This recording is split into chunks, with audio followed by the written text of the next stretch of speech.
What's happening? What up? What it do? That's for sure. But everybody in our city says, what up, doe? What up? What up, doe? What's going on, everybody? Big salute to the replay gang. Everybody coming in and out of the live. If you could take whatever finger you could, real smooth like, real cool like, and tap on that thumbs up button for yours truly. And the biggest him, and I mean the biggest him, I do know. Like the live, comment, share in my TikTok voice. Copyright disclaimer under Section 107 of the Copyright Act 1976. Allowance is made for the fair use for the purpose such as criticism, comment, news reporting, teaching, scholarship, and research. Fair use is a use permitted by copyright statutes that might otherwise be infringing. Non-profit, educational, or personal use tips the balance in favor of fair use, y'all. You heard me say it. You can't say I didn't. It's in the description. It's in the chat. You can't sue us. I see y'all down there. Yes, that's our names. Jade and Monica. If you didn't know. Thanks for, yeah, that's our names. Blessings to both you and Big M. Hope all is well. Thank you so much. I appreciate that. Big M does too. Salute to you. Hope you being smooth with it, cool with it, true with it. Thanks for pulling up on yours truly and the biggest M. Let's go break it down. All right. Thank you, thank you, thank you. Salute everybody. I see y'all. I see y'all. And here is the link if y'all want to join and come up here, and it's pinned in the comments. All right.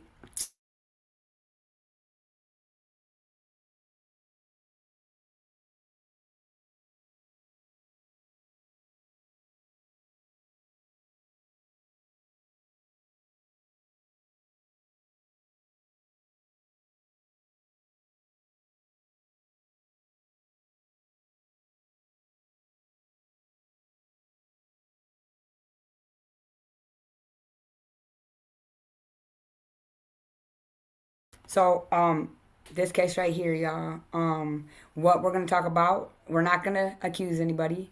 We're not here to accuse nobody. We're just going to talk about the facts and the evidence. And it is what it is. Like, again, we're not here to accuse or blame. We're just going to talk about the evidence, not the narration, because that's what you're supposed to do in cases like these. One thing I do want to point out, hold on a second, y'all.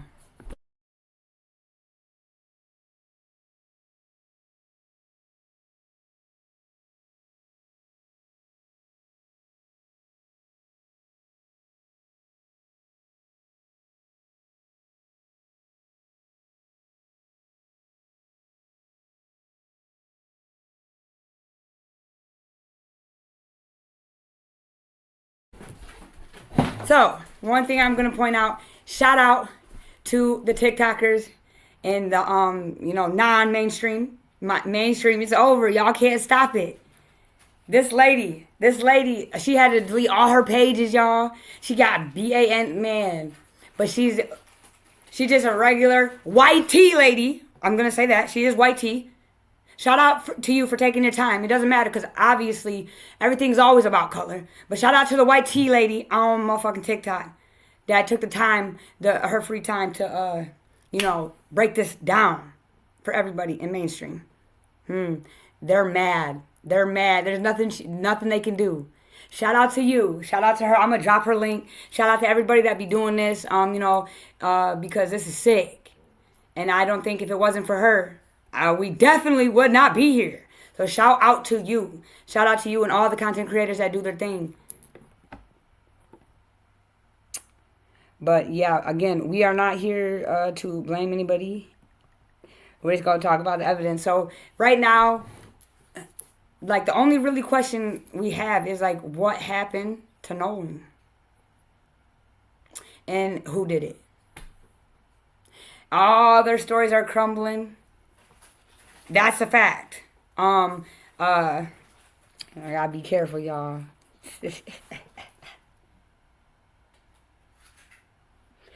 And I want to talk about where we're going to play this video. I think that's what we're going to do in this one. I'm not going to talk much because, again, we got to be careful. So I'm just going to just say how I feel about what they're saying. Again, we're not here to accuse anybody.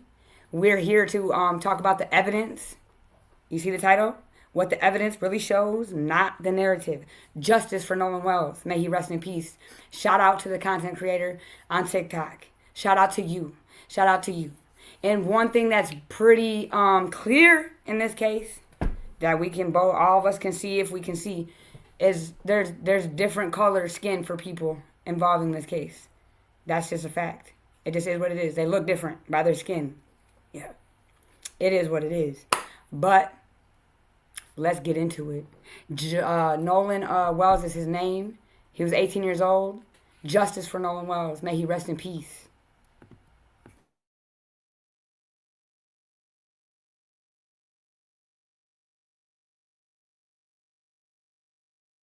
I mean, we loved him dearly. Yeah, Nolan was like a brother to us, and I can say without a doubt, nobody wants to know what happened to him more than we do.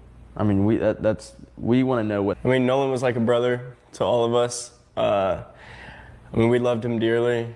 Nolan was like a brother to us, and I can say without a doubt, nobody wants to know what happened. All right, after this, I'm probably going to take a couple days off because my brain needs a rest after the last couple of days. Now we know for sure. Again, shout out to this lady on TikTok who is not a forensic pathologist. She's not has any credentials. She's just her who took her own free time to analyze this because she loves crime. And I'm going to point out, y'all, shout out to the white tea lady. Because this case is about skin. It is all about race. It is. It is. It is what the fuck it is. And shout out to you again. Because she's like, like me and like some of us on this earth. We don't do things because of the color of the skin color. You know, we do it because we care. And it's just in our character. Right is right, wrong is wrong. It doesn't matter. If you're rich, you're poor, what color of the skin you are. Right is right, wrong is wrong. Period.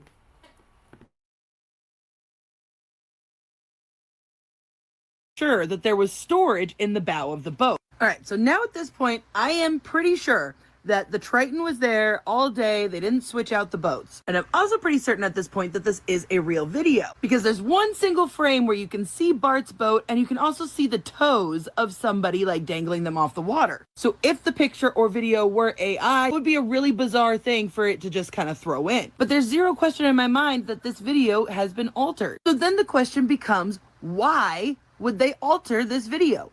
And the only thing that logically makes sense to me is to alter the identity of the two girls. Because if Carter is the boy in red, Wyatt is the boy in the American shorts, Bart's brother Brooke being the one in the navy blue shorts, and then Ike being the one in the teal shorts. Then we've got Warren up here with somebody in this red striped swimsuit and the girl in the teal swimsuit with the backwards hat. So in this picture, this would be Brooks, this would be Ike, this would be Wyatt, this would be Warren, which would leave this to be Carter. Now, whoever this is seems to be very cuddly with Carter. Like, too cuddly, in my opinion, for it to be like a mother or a family member. Thinking about it a lot from the timeline that we have been told. And what we haven't really been factoring in again is the party. Because remember, Warren said he went to the party, but instead of talking with all of his friends, he went upstairs to go talk with his girlfriend's dad. Now, those families are tight. So if that dad of Ava, if that conversation with the dad didn't happen, then they would automatically know that they were lying. So I've been saying for a while that the girl was somehow involved. And mind you, everybody's back on land now. They're getting ready to do the fireworks and everybody's swimming and drinking still, blah, blah, blah. So what's the excuse for no pictures at that party? They've explained it all away during the day, but at this point, they're all just being teenagers and having fun again, right? So I'm thinking that the brunette girl is Ava, the girl whose house they went to. And she's pretty close with Warren and the Pyrone family. And they're full speed running. And then after that, I didn't see them anymore. I think you were on the boat. You start from there? Yeah, so after we planed off, Wyatt kept the boat pinned the whole way in. We ran into the mouth of Fort Bayou, where we came from originally. And we turned into Fort Bayou, went in the channel, ran probably 500, 600 yards into Fort Bayou. Wyatt had jumped out of the boat, put the plug back in the boat so access water. So water didn't keep pushing and filling back the boat. According to their own words, they went into the mouth and then they turned and they went about 500-600 feet.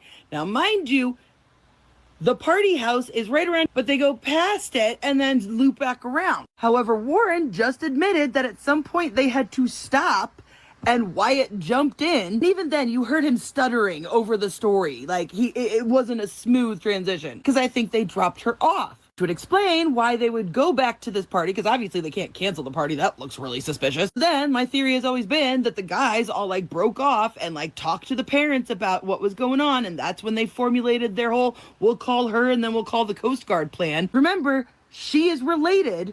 Somehow I can't figure out, but she is related through marriage to the lieutenant that wrote up the very initial report we've seen. Because remember how Morgan claimed that the picture of the boat stuff was circulating around Snapchat and stuff, even though Christine didn't post it to her Facebook page until the next day. Listen to this. His mom was, what was he wearing?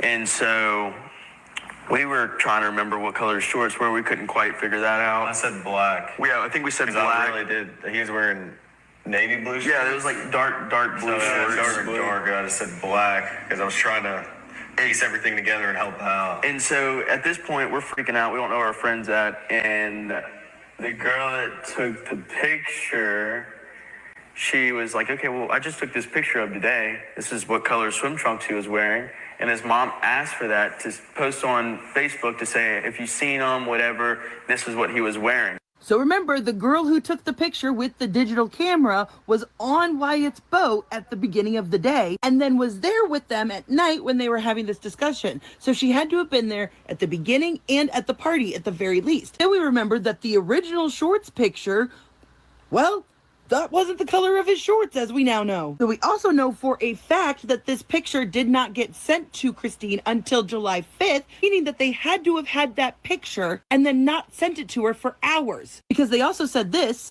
And so that's what we sent to her, or that's what she sent to her, because we're just trying. So they corrected themselves. He said, we sent it. No, she sent it. Then on July 5th, Christine said that they have been up for almost 48 hours straight. And then the very next post above it are the same pictures, but better quality. Why did it take so long to get these pictures to them? Oh, and y'all, now that I said that, I realize. So all of these pictures had to come from the same digital camera, right? Meaning this picture did as well. And since I've already proven that this picture had used AI to do something weird because, you know, there was no little bar here, only explanation for using AI on just this little part would be to obscure the reflection that was in this pole of the person who was taking the video. Or the pictures. Oh my God, yes. That makes sense. Love it when I figure that stuff out in real time for you on camera. So it makes sense to me that this photo video thing was altered to cover up this girl's swimsuit. Because let's face it, this swimsuit is the ugliest thing. It has like supposedly like sleeves and it's a tankini, but it goes like in a weird cut, but it's ugly. It's ugly and it's clearly not what these debutante beauty queen girls are wearing to a 4th of July beach party. So I'm like 70% sure that this is Ava. Oh wait, oh my God. Wait a second. Shown y'all guys before that there's 4 boats out here in this little cluster, right? But I'm looking at these weird pink lumps and stuff at the front of the boat, Bart's boat here. Is that a pile of life vests? Because I'm realizing there's not 20, 30 people on all of these boats. Like I'm seeing 10, 12 people here tops. Let's not forget what a full house looks like on these boats. Because even in this video at the meetup place, there's not 20, 30 people getting ready to get on these boats. I mean, the boat left at 9:56 according to the GPS. We got like 7, 8 people here, like 6 people here. And also, if they were legitimately needing to be towed and they were trying to get the water to run off, why are they all spread out on the boat? Why are they on the boat in general? Why didn't they just get off on land or get on another boat? Trying to get the boat to tip up and go planing, why do you have over half the boat on the front of the boat? These are experienced fucking fishermen. They know better than that. Yeah, I can't believe I've never thought of that before. Again, shout out to this lady on TikTok. Again, we're just talking about, I'm going to say this. When your own words are used against you, say what you mean and mean what you say. By golly. Loose lips will always sink ships, y'all. Loose lips, yo. This is crazy work. Let's go. Shout out to this lady on TikTok and justice for Nolan Wells. May he rest in peace. If the boat was sinking, why are they even on the fucking boat? Yeah, and if it was so common and so easy to get, rides back with other people, strangers on Horn Island, why did they need to load everybody on the boat? Or were they yelling at Nolan to get on the boat? They didn't need to get him on the boat. And now that I'm looking at this, doesn't it look like Warren is on the phone? Could this have been when he was calling his mom 8 times? Also, one more thing that stuck out to me. We called law enforcement. I was with Wyatt at the time after we left Jax's house that night. I was with Wyatt, and we one person we were with saw that their location was headed towards Wyatt's house. And so Wyatt got on the phone with 911 and was like, hey, these people are on the way to my house or already at my house. My mom and my dad are there alone, and they know nothing about this. He stumbled over his words from beginning to end in that story, so I don't believe any of it. But the one thing that sticks out to me was the phrasing, they don't know anything about this. If people are heading over to your house, why wouldn't you call your mom and dad before you called 911? Because it sounded like he was trying to keep his parents out of the loop of this story, which as a again, we gotta, we're not accusing anybody. This is what this boy or young man, this young privileged man said. I'm just saying, we're just breaking down what people said, and we're just going over the evidence. We're not here to accuse anybody. Justice will come. But that is very, and again, at the beginning of this video, y'all saw Dog's face, right? But again, we're all different. We all move different and act different and show emotion different and understand emotion different. So I guess, I just think it's kind of weird. I know I wouldn't have people around me like this. Absolutely not. This is crazy. They literally call Nolan their brother, and they can't even get us straight. They can't even say the story. They think they're above the program, y'all. It's disgusting. This shit gives me chills, y'all. Cause this shit exists. They really think. People out here really think. Some people think they're above the program. And the audacity, and they don't hide it neither. I'm sorry, but they don't. Some people out here don't. And we just gotta keep praying for America, yo. Justice for Nolan Wells, y'all. May he rest in peace. Let's keep listening. Shout out to this lady on TikTok who's going viral. They took all her pages. She's gotten bananas. She's gotten cease and desist. All she was doing was using her criminal mind. She has no credentials, no nothing. Shout out to you. As soon as I posted my video on TikTok to advertise like I always do, they removed my content. They sure did. I screenshotted the video. Again, this is crazy work. Because he who controls the narrative controls the perspective. Crazy word. And sometimes money talks a big talk, and big bullshit walks. A teenage boy implies that you have something to hide. Just a lot of different things to think about, right?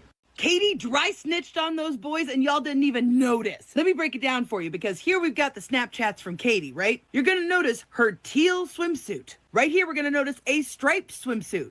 In this video from the 3 boats, you're gonna see Bart's boat. And in this corner, you're gonna see a girl in a striped swimsuit right here. And then right next to her, with the same hair, is a girl in a teal blue swimsuit. Katie is on Bart's boat in this picture. But wait, they tried to be real clever playing with the lighting on this. Hopefully you got your brightness turned all the way up, because you'll notice Katie is wearing a white hat. Now here we've got the picture from the tow, right? Teal swimsuit, white hat. Oh, but that's not all. Again, hope you've got your brightness turned all the way up, because here we've got somebody in red swim trunks. Oh, and would you look at that? Red swim trunks. Here he is on the shore next to Nolan after the fight with Tristan. Now, I'm getting mass reported, by the way, so my page might disappear any second. Y'all remember the fight video? In the background, I found a man who looks suspiciously like Grandpa Jerry. Don't get me wrong. I'm not saying that it is him. I'm just saying. Seems to have a very unique, pectoral shape. And obviously this picture is from a couple years ago because there's Wyatt. But I am not done, folks. Because the same time she dropped these Snapchats, she said that she allegedly got a ride with someone named Marty McGrath between 5:34 and 5:44. Oh, and wouldn't you know it, the co-owner of the Biloxi Bay RV Resort and Marina in St. Martin is co-owned by a man named Marty McGrath. Here's the marina, and here's how far away it is from his buddy's grandparents' house, the one they went back and forth to like 4 or 5 times after they came in. But you may also remember from the report that after leaving the grandparents' house, the boat came southwest towards St. Martin's Bayou. Well, there's St. Martin, so I'm gonna assume that this is the bayou. Now, would this happen to be a Marty McGrath Jr.? Or was it the actual Marty McGrath? Mind you, it took 45 minutes for them to make it back from the grandparents' house to the boat launch. I just want to pause for a second and remember, this is black and white. This is from the coordinates in the boat, in the vessel, where it went. That you can't make this up. It keeps a track of it. It's hard evidence. This right here is hard evidence. Listen. Woo-wee. Shout out to this lady again. Shout out to you. Shout out to you. Let's go. Justice for Nolan Wells. May he rest in peace. Mind you that the boat ramp is in the opposite direction, only 6 minutes away on land. Katie girl, it's over. Katie, you're young. You haven't learned this yet, but these aren't your fucking friends. They are literally not worth fucking protecting, okay? Because they've all coordinated their stories, girl. You are gonna be the fall person. Do you want this to follow you around forever, or do you want to be a fucking hero? Set aside every disputed audio clip and every viral theory for a moment, and just listen to what the friend group themselves actually said across their 2 Officer Tatum interviews about the boat itself, because their own account, treated on its own terms, still doesn't fully explain a mechanical sequence they insist is simple. Their core claim, repeated consistently across both interviews, is straightforward. The boat began taking on water while still anchored near Horn Island, worsened by having more people aboard than it was built for. Warren has described the mechanics in detail: a bilge pump that couldn't keep pace, water reaching the battery, the group scrambling to address it before it became a full emergency. That basic sequence lines up with the actual emergency call audio this series has covered extensively: the "we're sinking" language, the request for a tow, the group's confirmed decision to decline Coast Guard assistance twice in favor of a private towing service. Where their account gets more complicated is in the boat's actual movements immediately around that emergency. And this is worth examining independent of anyone's credibility, purely as a mechanical and logistical question. Jax's description of the sea tow call includes a detail worth sitting with. He says the dispatcher was asking all these dumb questions while they were trying to figure out what was happening, and separately describes the group untying the boat and getting the motor working again shortly after ending that call. But footage from that same window reportedly shows a line already being pulled in during the call itself, meaning the boat may have already been in the process of disconnecting from a tow or another vessel before the call with sea tow had actually concluded. That's not necessarily a contradiction requiring bad intent. Chaotic, fast-moving situations on the water often involve overlapping actions that are hard to sequence perfectly in memory afterward, especially months later in an interview. But it is a detail worth checking against the boat's actual GPS timeline, which this series has already covered in detail. From CBS's reporting, the GPS data is useful here, precisely because it doesn't depend on anyone's memory. It shows the boat departing Horn Island at 4:31 p.m., then engaging in a documented multi-stop sequence afterward. An arrival back at the original dock around 5:44 p.m., a subsequent trip to Fort Bayou around 5:52, a return to that same original dock at 6:06, and then, notably, over an hour of stillness before the boat was finally taken out of the water at 7:19 p.m. and trailered home. None of the friend group's interviews with Tatum have fully walked through that specific sequence of stops in a way that squares cleanly with the "we got the boat fixed and ran it into Fort Bayou, and that's it" summary Jax offers. Their account describes a relatively simple, linear resolution: boat breaks, boat gets partially fixed, boat gets towed or driven home. The GPS data describes something more complicated: multiple distinct trips between two locations and a long, unexplained pause before the boat was finally removed from the water. That gap between the friend group's summarized account and the documented movement pattern isn't necessarily evidence of concealment. There's a genuinely reasonable, mundane explanation available. Recounting a chaotic, stressful evening in a brief media interview naturally compresses and simplifies a sequence of events that, in GPS terms, took place across nearly 2 hours and multiple stops. People describing a stressful night rarely narrate it with the precision of a satellite record, and it would be unusual, not suspicious, for a summarized retelling to smooth over logistics that a tracking device recorded in granular detail. But it's a real, worthwhile discrepancy to note, precisely because it's checkable, unlike so much else in this case. This is one place where a friend group's own account can be measured directly against hard, independent data, rather than against another person's competing memory. The phone explanation deserves the same treatment, taken purely as an account of ordinary boater behavior, independent of any broader theory. Multiple friends have described, across both interviews, phones generally staying on boats rather than being carried into the water, a practical habit driven by saltwater risk, proximity to the vessel, and unreliable cell service that far from shore. That's a coherent, plausible explanation for why Nolan's specific phone wasn't with him, and it's consistent with how boating communities in that region have been independently described elsewhere in this series' coverage, including in Tatum's earlier separate on-location reporting. What it doesn't fully address on its own is the more specific detail this series covered from the official MDMR report, that Nolan's phone was reportedly in a friend's truck, not simply left on the boat itself. Those are two different physical locations, and reconciling phones generally stay on the boat with, specifically, this phone ended up in a vehicle, is a detail that hasn't been fully walked through in either interview. A small but real gap between the general explanation offered and the specific documented fact already established in this series. The most consequential single line from the boat itself, according to the recorded emergency call this series has analyzed repeatedly, remains, "Everybody is on board." Weighed against everything the friend group has said in both interviews about what was actually happening on that vessel, that specific moment deserves one more careful look, not as a gotcha, but as a genuine window into what the group actually understood about Nolan's whereabouts at the exact moment they were mid-crisis. Here's what's worth holding as consistently true across both interviews. The friend group's account has never claimed Nolan was physically on that specific boat during the emergency itself. Their consistent position, repeated by Warren, Jax, and Morgan alike, is that Nolan chose to remain on the island with Katie well before the bilge pump emergency escalated, and that the everybody on board statement reflected an accurate headcount of who was actually expected to be there, a group that never included Nolan in the first place.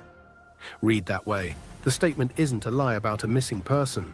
It's an accurate answer to a dispatcher's question about a completely different, narrower group of people. That's a coherent explanation, and it's worth taking at face value rather than assuming bad intent, especially given that nothing in either interview has ever wavered from that same underlying claim that Nolan simply wasn't part of the boat's return trip to begin with. What's genuinely unresolved, even accepting that explanation fully, is the multi-stop sequence that followed. If the emergency itself was fully resolved by the time the boat reached the original dock around 5:44 p.m., no water emergency, no missing member of their own party to account for the documented hour-plus pause before the boat was finally pulled from the water, raises a fair, non-accusatory question that neither interview has directly addressed. What specifically was happening during that window? Both interviews spend considerable time explaining the bilge pump mechanics in granular detail. Trim buttons, hatches, batteries, but comparatively little time walking through what the group was actually doing or discussing during that later, quieter hour, once the boat had already returned to the dock and the immediate crisis appeared to be over. That's worth naming as the real gap in the friend group's boat-focused testimony, distinct from anything involving disputed audio or contested photographs. It's not that their account of the mechanical emergency is implausible, the we're sinking call, the declined Coast Guard assistance, the eventual repair. All of that lines up reasonably well with independently available evidence. It's that the emotionally and mechanically detailed part of their story covers the crisis itself thoroughly, while the quieter, arguably more important hour that followed the one that overlaps with when concern about Nolan's whereabouts would have actually been building among people back on land remains comparatively unexplained in their own words. That's precisely the kind of detail a formal methodical investigation exists to resolve properly. Through direct, specific questioning about that exact window, cross-referenced against phone records, other witnesses, Life 360 data, and the GPS timeline itself, rather than through a media interview built primarily to counter public accusations, rather than to walk through a minute-by-minute account of an uneventful hour. The friend group's boat-focused testimony, taken on its own terms, answers the question, why did the boat leave without Nolan, reasonably coherently? It doesn't yet fully answer the quieter, arguably more important question of what happened once the emergency was over, the boat was docked, and somewhere in that same window, a mother was already beginning to realize her son wasn't where he was supposed to be. Every single day that passes in the Nolan Wells case, something becomes clearer.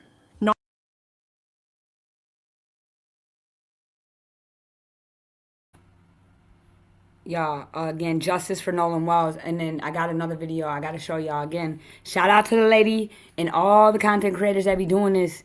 And because, you know, back in the day, we only had mainstream. It wasn't like this. And, you know, if it wasn't for the internet, we wouldn't have a lot of these answers. And that's just facts. Shout out to the internet, yo.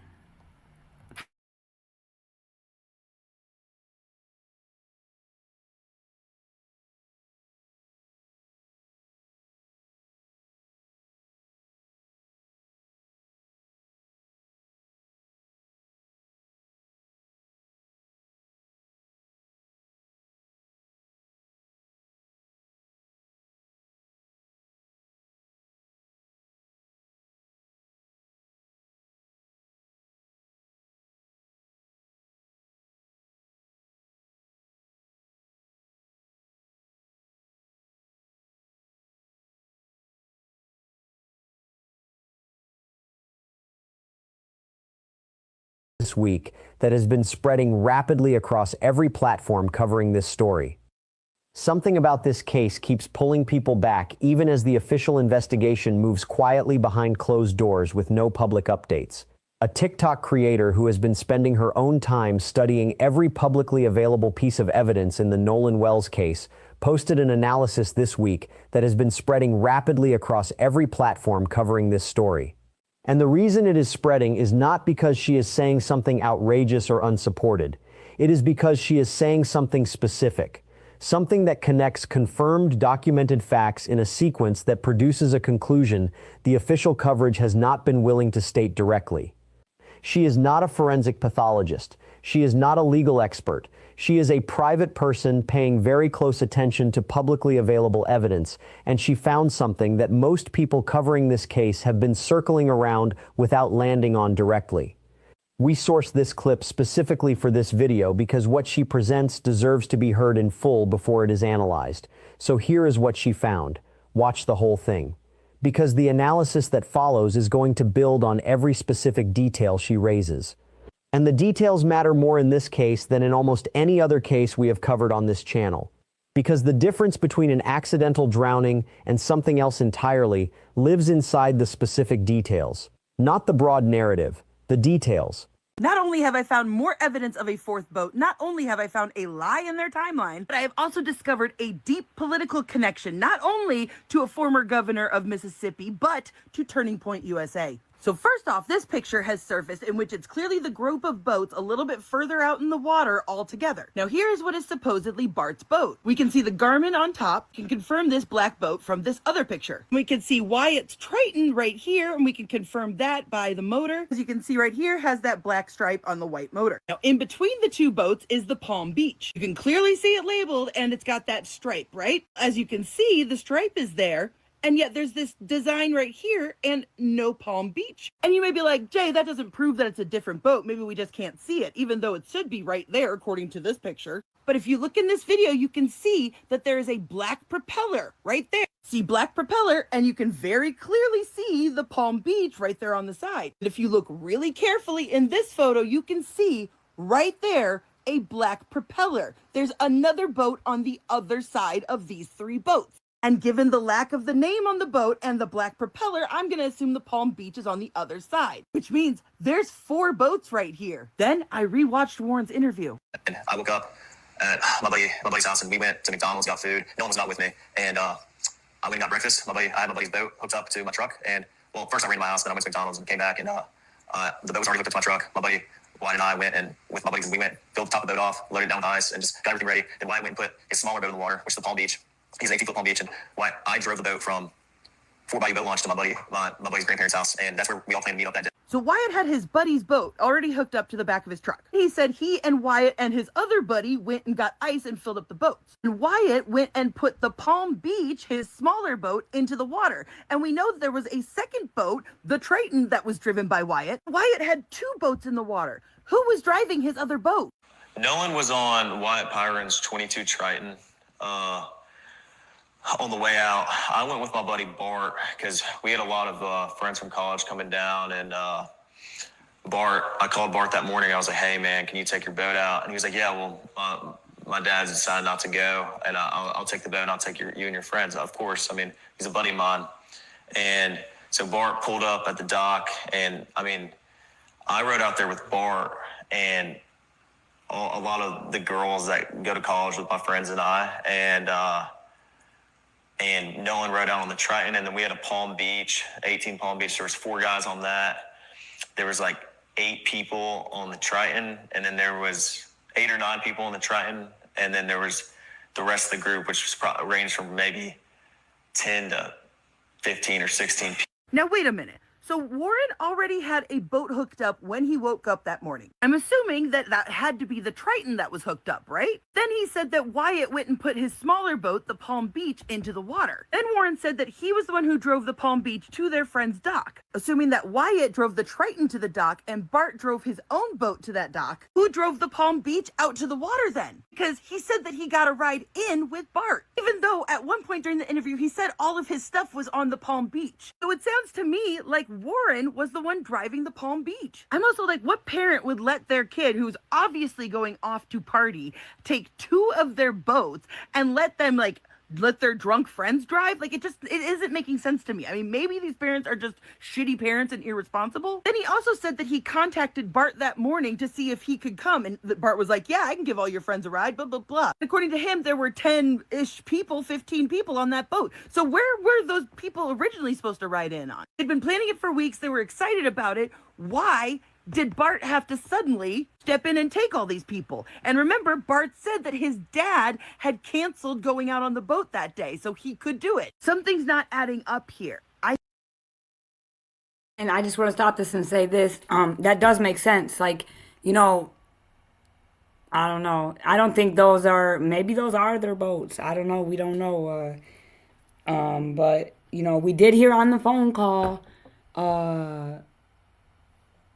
it sounded like that these belong to, they definitely weren't in those boys' name. The boats, some of those boats were not in those boys' name, so they were someone else's boat. So that's a good point. Like, who would oh yeah, take my boat out? A bunch of kids getting drunk, you know? Keep cooking, man. Shout out to this lady. Justice for Nolan Wells, yo. May he rest in peace. I think there was an adult somewhere in this mix. It would also explain how they all thought quickly on their feet with the sea tow. I wouldn't be surprised if an adult didn't come out there and just go off with other adults that were also on Horn Island and let the kids hang out with the boat. Here's where things are going to get interesting, folks. There are more GPS coordinates in the report than what we have seen publicly. I'm going to play you a clip from the interview, but remember, at 5:30 is when they started picking up regular speed, all right? It's right here, 525, speed miles, 30 to 35 knots. So here we go. Planed off and you have water in the boat and you're hauling, we're going pretty fast. We're going probably 40, 42 miles an hour. And so all that excess water that was built up in the boat is coming out of the boat. So, that's what we had to do. So we ran into Fort Bayou, and we didn't just run straight to my buddy's grandparents' house. We ran into Fort Bayou. A couple of us jumped in the water, and Wyatt, the whole reason for the stop was so Wyatt could hop in and put the plug back in the boat. So then after that, we went and docked it, and I went back to my buddy's house, and we ate and, napped for a little bit. It was a long day at the islands. Now you heard him. He said that they took off going 40 miles an hour, and they didn't go to his buddy's grandparents' house, but they went to Fort Bayou to go do a plug thing. Except right here, 5:44, vessel arrives at El Camino Road. 8 minutes later, then it departs from El Camino Road and headed east into Fort Bayou. So right there we have a lie. The boat did stop before going into Fort Bayou. 6 minutes later, it comes back to El Camino Road, and the vessel departed El Camino Road half an hour later, headed southwest to St. Martin Bayou, and then turned southeast into Biloxi Bay Bridge. Then they went back to the Bayou boat launch. Then the boat was taken to Cardinal Lane, which was Wyatt's residence. Now, because I am an absolute genius, I was able to find it. This was where they left and where they came back that day, then came back several times. Now, first off, why aren't we seeing footage of them returning that day? We know that Nolan was with them when they left, so why do they have the security cams from that morning, but not that night? Whose grandparents live there? Jax Patalo, whose family owns a pharmacy. It goes back deeper than that because George Patalo Sr., which is Jax's great-grandfather who is deceased, as it turns out, his great-grandfather was appointed and served on the staff of Mississippi Governor Cliff Finch. As you can see, I've confirmed Jax's relation to him. And as it turns out, Cliff Finch, well, he was in the Mississippi House of Representatives from 1960 to 1964 and supported racial segregation and backed the racist governor, to preserve segregation in the state. The federal grand jury conducted a 3-year-long investigation into his administration and several state agencies, and they were all accused of corruption and mismanagement. Finch was never found guilty himself, but some of his aides and appointees were indicted. And those sort of political connections seem to trickle down through the generations, so now we know why the governor got involved. And I started looking into the lawyer that's handling the defamation case from the Bart family. So from 2015 to 2018, he was state director of Americans for Prosperity. Then in 2018 to 2020, he was vice president of Stand Together while being vice president of Americans for Prosperity. Stand Together is a Charles Koch nonprofit, and Americans for Prosperity is a libertarian conservative political advocacy group affiliated with Charles Koch and David Koch. And if you don't know who the Koch brothers are, they're fucking evil. Guess who's one of the major funders for Turning Point USA? Major donors for the Koch brothers also are primary financial pillars for Turning Point USA, specifically their campus operations. And guess who used to serve as the director of urban engagement? Now let me build the full analytical framework around everything she just presented, because her analysis is at its strongest when it is placed alongside the confirmed evidentiary record rather than standing alone as independent commentary. And some of what she presented is stronger than other parts. Understanding the difference is what makes this channel worth watching, instead of just watching the TikTok itself. Every major thread she identified connects to at least one piece of publicly documented confirmed evidence. And the connections are worth naming precisely because they are what elevate her analysis from opinion into grounded analytical inference that a grand jury examining this case will eventually need to evaluate alongside everything else. Start with the geographical argument, because it is where her analysis is most grounded in confirmed verifiable data. The northwestern tip of Horn Island is where Nolan's body was found by a National Park Service ranger at 8:45 a.m. on July 6th. The boats were anchored in a different location on the island. The area where the friends say Nolan was last seen and the area where his body was found are not the same point on that narrow strip of Barrier Island. The distance between them and the direction a body would travel given the specific tidal and current conditions during the 48 hours between Nolan's disappearance and the recovery of his body is the central physical question this case has been trying to answer since day one. Ben Crump has raised it publicly. He said at the National Urban League Convention in Nashville that his team wants to know how it is possible, with the oceanic tides, that Nolan's body was found in the same location where they say they left him. The family retained oceanic engineering experts specifically to produce a formal answer to that question. That analysis has not been publicly released. The United Cajun Navy's 22-page analytical report found no credible evidence placing Nolan alive anywhere on the island after 4:31 p.m. when the boat departed. Caitlin Brochard, a named witness who was anchored near the same cluster of boats from before 4:31 until 7:30 p.m., said Nolan was nowhere in sight during those 3 hours. The TikTok creator's geographical argument is the accessible public version of the same analytical inquiry that two separate formal analytical efforts have been pursuing from different directions simultaneously. Her methodology is not the same as an oceanic engineering firm's. Her conclusion is pointing in the same direction. The behavioral pattern argument she built deserves the same analytical precision because it is where her analysis connects most directly to confirmed documented evidence from independent credentialed sources. A former United States Army interrogator reviewed Warren Hudson's interview with Brandon Tatum and identified a specific contradiction that the interviewer sitting right across from Warren did not catch. Warren said, "The last time I saw Nolan was 3 o'clock. The last time I laid eyes on him." Those are his exact words. Specific, confident, delivered without hesitation. Then, less than 2 minutes later in the same interview, Warren described exactly where Nolan was sitting at 4:30 in the afternoon. His specific physical position near a specific boat. Who he was sitting with. The visual detail of his exact location 90 minutes after Warren said he stopped seeing him. A government-trained human intelligence collector flagged that as blatant deception that needed to be immediately exploited. The interviewer did not follow up. The TikTok creator identified the same behavioral inconsistency through her own analysis without having had access to the interrogator's framework or methodology. Two completely independent analytical processes arriving at the same observation about the same two statements from the same interview. That is not coincidence. That is convergent independent findings from different directions, and convergent independent findings are the strongest form of non-forensic evidence available in any case. In this case, they are pointing at the same gap in Warren's account that a formally trained investigator flagged as the space where the real question lives. The TikTok creator also addresses Warren never being the one looking for Nolan in his own account.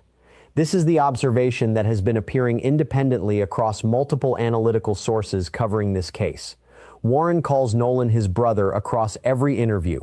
In his own account, when the boat was preparing to leave and his brother was not visibly boarding his vessel, Warren was not the one who went to find him, not the one who walked over, not the one who checked. Someone else yelled. Someone else confirmed the situation. Warren narrated from a distance. Former FBI body language expert Susan Constantine reviewed the interview footage and identified specific deceptive indicators, specifically around the phone question. A psychotherapist reviewing his Horn Island return footage called his absence of visible grief super duper unusual for someone describing a lost brother. The Army interrogator flagged the specific timeline contradiction. The TikTok creator is presenting her reading of the same behavioral pattern that multiple independent credentialed sources have flagged from different analytical positions. That convergence across sources with no connection to each other is not proof of anything. It is the kind of pattern that grand juries are specifically asked to evaluate. The Fort Bayou movements are the thread where the TikTok creator's analysis connects most directly to a confirmed government record that no public interview has ever addressed. After returning to shore from Horn Island without Nolan, the primary boat made 3 separate documented post-doc movements through multiple locations across nearly 3 hours. Into Fort Bayou at 5:52 p.m., back to the dock at 6:06 p.m., Out again at 6:36 p.m. towards St. Martin Bayou. Final retrieval at 7:19 p.m. Those times and locations come from GPS data recorded automatically by the Mississippi Department of Marine Resources, a government record. Not a social media observation, not an audio interpretation that requires enhancement or processing, a machine record of where that vessel physically was at specific documented times on the evening of July 4th, 2026, after returning from the island where Nolan Wells was last seen alive. No member of the friend group in any public interview has addressed those movements. The Officer Tatum interview, where 3 friends spoke together on camera for the first time, never mentioned them. Warren's return to Horn Island with Brandon Tatum never mentioned them. The legal statements from Russ Latino on behalf of Bart Edmiston never mentioned them. 3 hours of documented movement through specific named locations by a vessel connected to the last day of Nolan Wells's life and the people who were on that vessel have never offered a public explanation for where they were going or why. The TikTok creator's interpretation of what those movements suggest is inference. The movements themselves are confirmed, and the gap between being confirmed and being explained is where the analytical darkness she is pointing toward actually lives in the documentary record. The phone argument is where her analysis rests on Christine Wells's own confirmed account rather than on inference from secondary sources. Christine accessed Nolan's phone herself. She went through it specifically and carefully looking at Snapchat content from July 4th. There was nothing. No saved photographs, no saved videos, no snaps from a major holiday gathering on a barrier island populated by hundreds of people, all of whom were documenting the day on their phones. Nolan was 18 years old. He documented moments. He used Snapchat regularly. The friend group's explanation is that nobody touched the phone, that the content is absent because of how Snapchat's deletion architecture works, that snaps disappear automatically after viewing, and the absence of saved content is entirely consistent with normal app behavior. That explanation either holds up under forensic extraction or it... I want to pause it for a second and ask y'all this question. Remember, since we're talking about the phone, remember, Nolan left his phone on the boat because they were all in the water, right? But remember, one of them said, out of their own mouth, their words, that Nolan's phone was in his vehicle.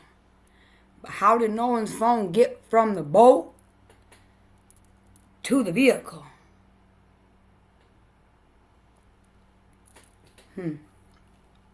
If the last time you laid eyes on him was 3 o'clock, they didn't get the phone till later that night. How did the phone get from the boat to the car? How did you know, like how did they know? And then, as you can see, there's shit missing from his phone.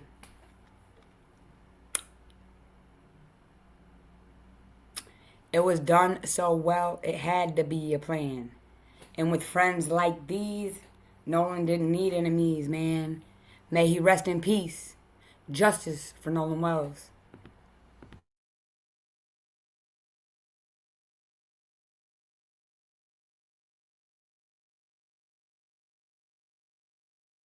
Does not. The joint phone inspection agreed to by both sides, with both family forensic experts and official investigators examining the device simultaneously, so that whatever it shows becomes shared established fact rather than contested competing findings, was supposed to determine exactly that. A specific deadline was attached to that agreement. That deadline passed. The DA missed it. Ben Crump called out District Attorney Angel Myers-Myrith by name publicly, and the phone still has not been examined. The TikTok creator's argument about the phone is the same argument Christine made publicly when she described what she found.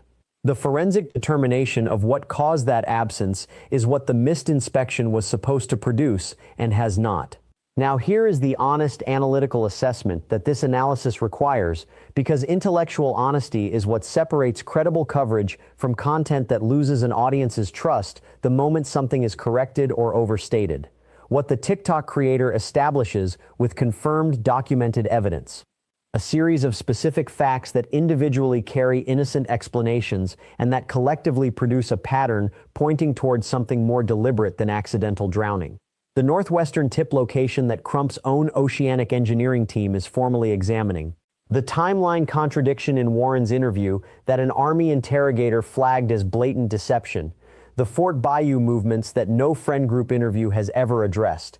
The phone content absence that a missed joint inspection was supposed to explain. All of those things are confirmed documented facts connected to confirmed documented analytical observations from credentialed independent sources. What she infers beyond those confirmed connections.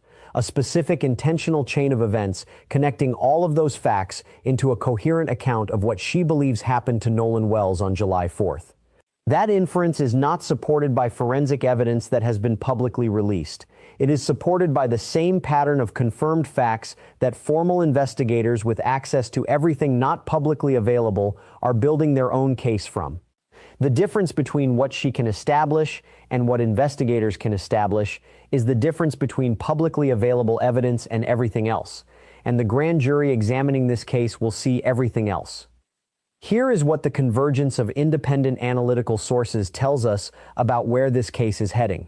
The TikTok creator, the Army interrogator, the United Cajun Navy, the former Mississippi judge, the independent forensic pathologist, Javon Williams, every one of them came to this case from a different direction.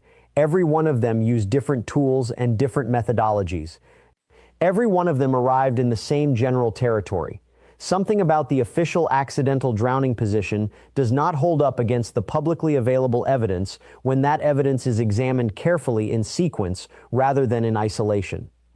That convergence is the most significant thing this case has produced that is not a formal forensic finding, because formal forensic findings can be contested. Convergent independent conclusions from multiple unconnected sources pointing in the same direction are harder to dismiss. Not impossible, harder. And when a private person on TikTok with no forensic training and no legal expertise and no institutional authority builds an analysis from public information that arrives in the same territory as a former U.S. Army interrogator, a 22-page analytical report from a professional search organization, and the commissioned analysis of an oceanic engineering firm, the question that convergence raises is not whether the TikTok creator is right. The question is what the complete picture that investigators are building from everything available looks like when it is placed in front of a grand jury. The investigation has confirmed approximately 60 witness interviews. The FBI is assisting with digital forensics. The forensic audio review of the complete authenticated CTO call is still underway. The oceanic engineering analysis has not been publicly released. The joint phone inspection has still not been completed despite a missed deadline. The 5 platform subpoenas against Meta, Snapchat, TikTok, WhatsApp, and Life360 are working through company response timelines. The state autopsy is complete and sealed. The independent autopsy classified cause and manner of death as undetermined with foul play not ruled out. The 12 by 8-inch area of red discoloration at the back of Nolan's head, found during a dissection the state never attempted, remains unexplained. The anterior neck structures retained by the state have not been released to Dr. Mitchell despite formal request. The toxicology results from both autopsies have not been released. The grand jury is confirmed on an unannounced date. Former Judge Carlos Moore said on camera that in his professional opinion, if the sealed autopsy exonerated the friend group, it would already have been released. Every one of those threads is still open. Every one of them is pointing in the same direction as the TikTok creator's analysis, toward the same questions, about the same afternoon, about the same people, about the same 90-minute window between 3 p.m. when Warren said he last saw Nolan and 4:31 p.m. when the GPS confirmed the boat departed without him. A private person on TikTok built her analysis from the fraction of all available evidence that exists in the public domain. She arrived at a conclusion that is darker than the official narrative has been willing to state. She is not the first independent analytical voice to arrive there. She is the most recent. And the reason her analysis deserves to be taken seriously is not because she is credentialed or because her methodology is formal.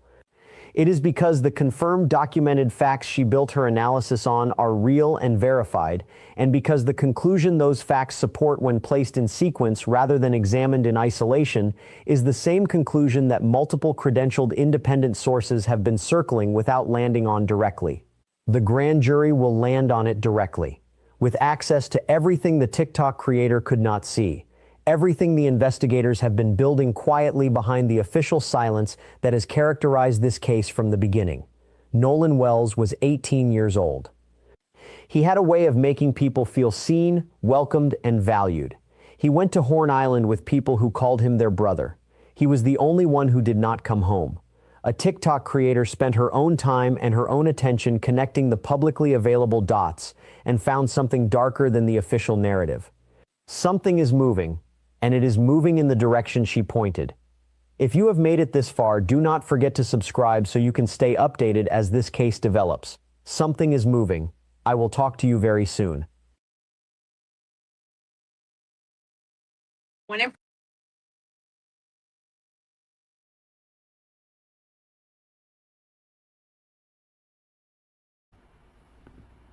I want to say this. I wonder what made them come out here and do interviews. And not all of them. How come only some are talking and some aren't? I say, loose lips sink ships. This is crazy work. Shout out to the internet, yo. Shout out to the internet. Justice for Nolan Wells. May he rest in peace.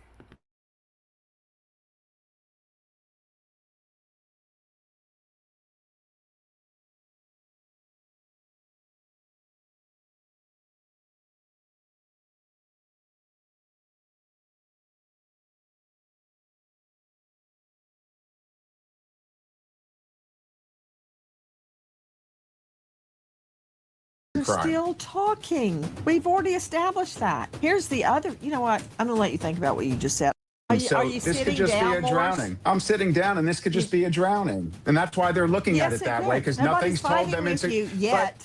But everything's not a crime. Oh, It doesn't my have to be God. investigated as a You're crime. still talking. We've already established that. Here's the other, you know what? I'm going to let you think about what you just said. It appears their friend may have stayed afterwards, and maybe a tragedy happened. Maybe something else happened that wasn't involving Tim, them. A tragedy But did happen. 6 Nolan weeks. Wells is dead, and I'm going to find out how. But I tell you Sure, what, but you're talking I about am 6 curious weeks. about why no This is polygraphs isolated. have been taken. I'm just Why? very curious. But why? But many Why? defense For lawyers what? wouldn't dream of letting their They're clients not exposed. suspects. Let me get to the But phone. Nancy, you're turning Oh, dear Lord. what's not a Of course they're criminal not suspects. You said investigation that and to want the Tony, trappings wasting of my time. one. Stop it. But when you talk about polygraph, polygraph, He's talking. Okay, yeah, just keep him just like that. Yeah, that's the way I like Morse. Don't hurt your head, Morse. Don't hurt your head.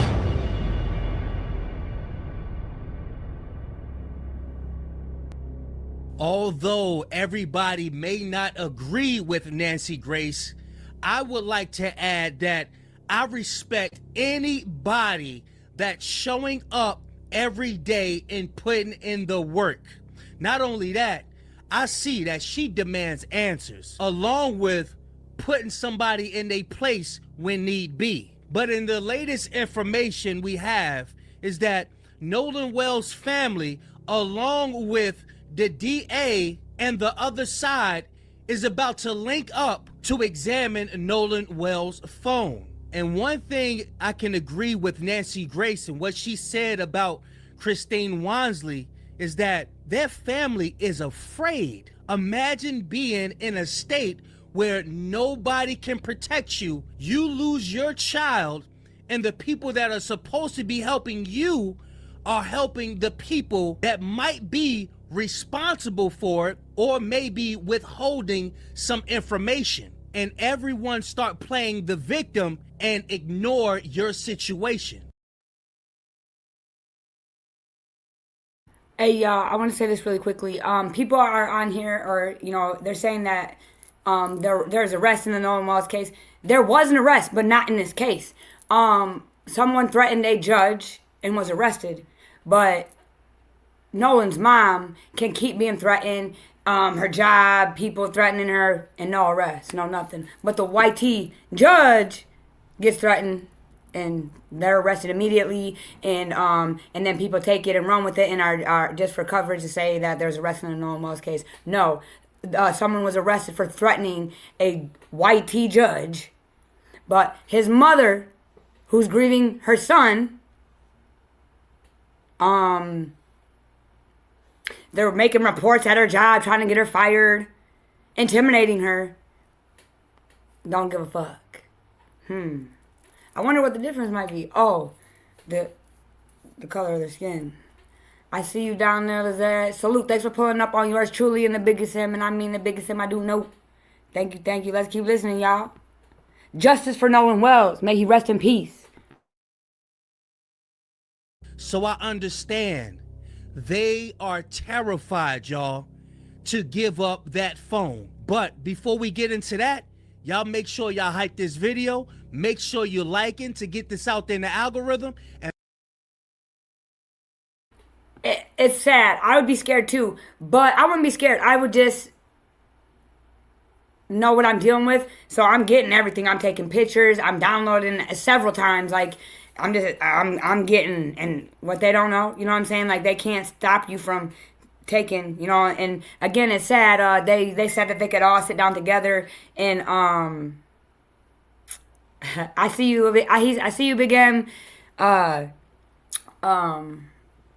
I forgot my train of thought, y'all. But yeah, justice for Nolan Wells. Oh wait, yeah, justice for Nolan Wells. Let's keep listening. Shout out to the lady on TikTok. She's lost all her accounts. I went to post this on my TikTok, you know, like I advertised over there. They removed my video because, again, they want to control the narrative because they want to manipulate the situation. The truth does not have to be manipulated at all, not one bit. So that's why the title is what the evidence shows. And it goes to show, let me show y'all, hold on. I took a picture of it. I can't make this shit up. It wasn't even up for a minute. But today, you know, Big M, if you're still listening, you know, we haven't got a strike in a while. We're good. So we'll take one for Nolan Wells. I don't care. We'll take one. Baby. Look, as soon as I posted it, y'all, they said remove content. Big M, I tagged you in it. You'll get it. They removed it. They said no. Again, if it wasn't for the internet, that lady on TikTok, man, I really hope, she better just get some weapons and be ready because she did the damn thing. Shout out to her. Nerdy Panda 01, 02, 03, 04, 05. Let's go. Shout out to her, y'all. And shout out to everybody again. And, you know, there's one thing. We're not here to accuse anybody. We are talking about the facts, the evidence, and we are not trying to accuse nobody. And we're just talking about what came out of people's mouths, the evidence. That's it. But there is one clear thing. Unless you're blind or colorblind, there's different color of skin in this. And it just is what it is. It's crazy work. And I just want to say this. Shout out to the white tea lady on TikTok. Cause she said, "Fuck it, it ain't about skin color. This is fucked up. I'm gonna go put my criminal mind to work. It ain't about skin color for some of us." So shout out to the white tea lady on my fucking TikTok. Let go. Justice for Nolan Wells. May he rest in peace.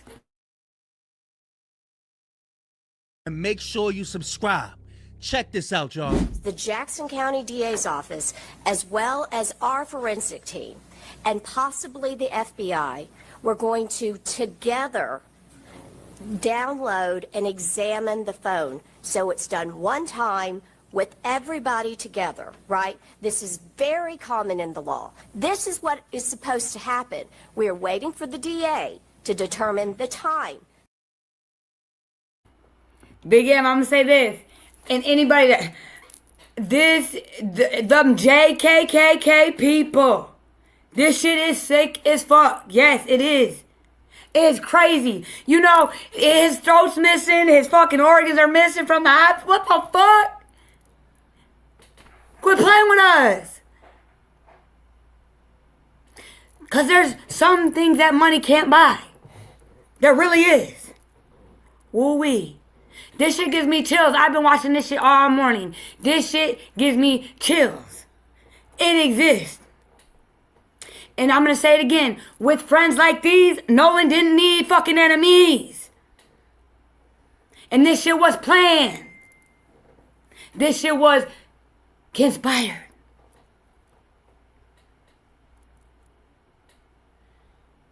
May he rest in peace. Justice for Nolan Wells, y'all. He was 18 years old. 18 years old. Pray for his mother and his father. She's standing on business. Shout out to her. I can't imagine. Very strong woman. And just shout out to her. Everybody pray for her. Justice for Nolan Wells. Let's keep listening.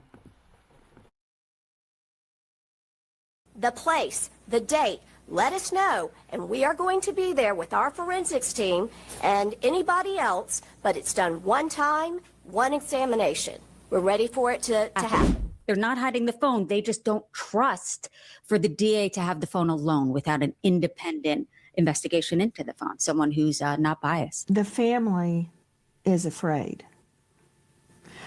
Many people have. Listen, it's sad.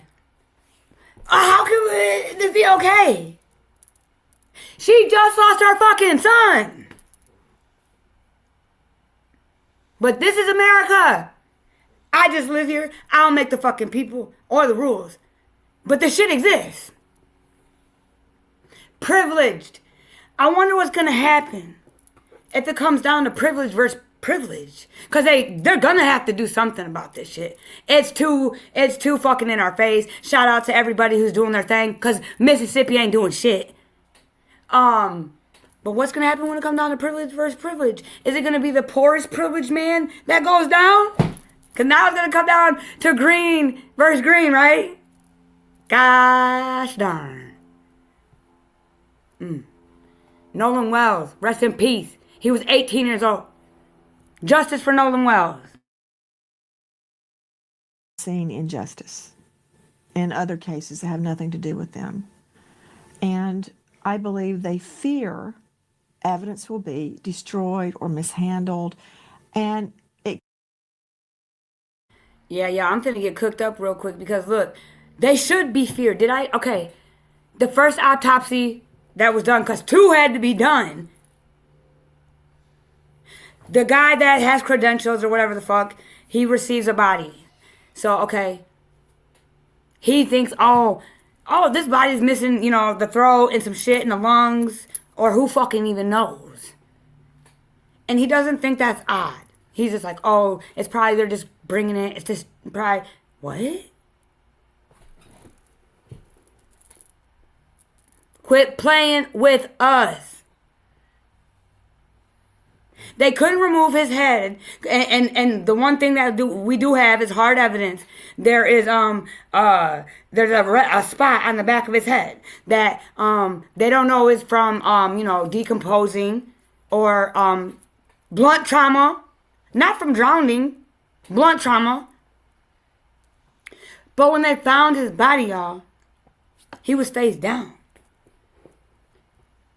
So, I don't know, wouldn't you think there would be, if I was face down, wouldn't you think that would be down here on the front of my face, not the fucking back of my head? And again, I'm no forensic fucking tech or nothing, I'm just saying, it's common sense. If he's face down. And then another weird thing, he was found, right where he was left. I wonder if they had to take the lungs out because we know if you throw a body in the water and they're already, their lungs aren't going to fill up with water because they're not going to take in any water because they're not going to suffocate because they're not going to fucking drown. Damn. They should have just took his head off too, and said it to the dude. That why not? You're playing in our face like that. Come on. No one is even a fucking suspect yet. This boy went missing on the 4th of July.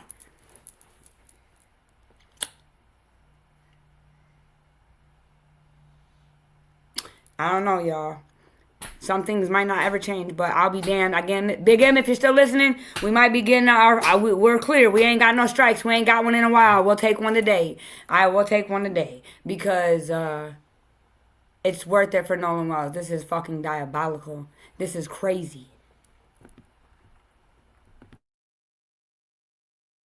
can never be recaptured. It's very possible it could never be recaptured. Did ChatGPT just help me figure this case out? Let me show you something. Do not scroll away. I had ChatGPT design this diagram below. And what the diagram shows you is the void between these 4 people right here. You see, all 5 people. There's a void. Everybody's avoiding something on the floor right there. Why are they not? That's the largest space on the entire boat. Why is nobody standing in the biggest area of the boat? Why is everybody off to the side? If you look at the diagram, the red part shows Nolan's body. And if you look at the dude in the back, in the orange, I asked Google to tell me where that bilge pump is. And that's what he's doing in the back. He's over there messing with that bilge pump. And I want to remind you, the boat, the Triton, the vessel Triton, it is a boat made for fishing tournament, fishing, that has deep compartments in it to store the fucking fish,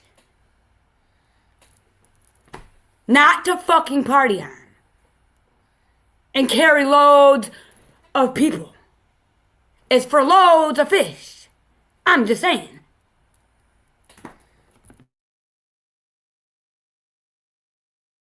And Wyatt right here is on the phone. Now listen to what I learned.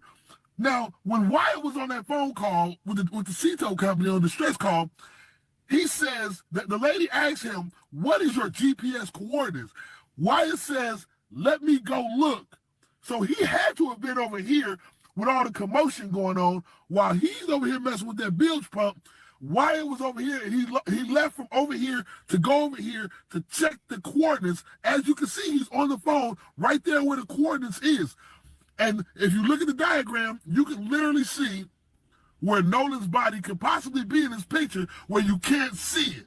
Because I had them tell me what all of this means, what the space is called, and everything. So that space definitely can hold Nolan's body. And as you can see here, what the fuck are they avoiding? Why are they not standing right there? They're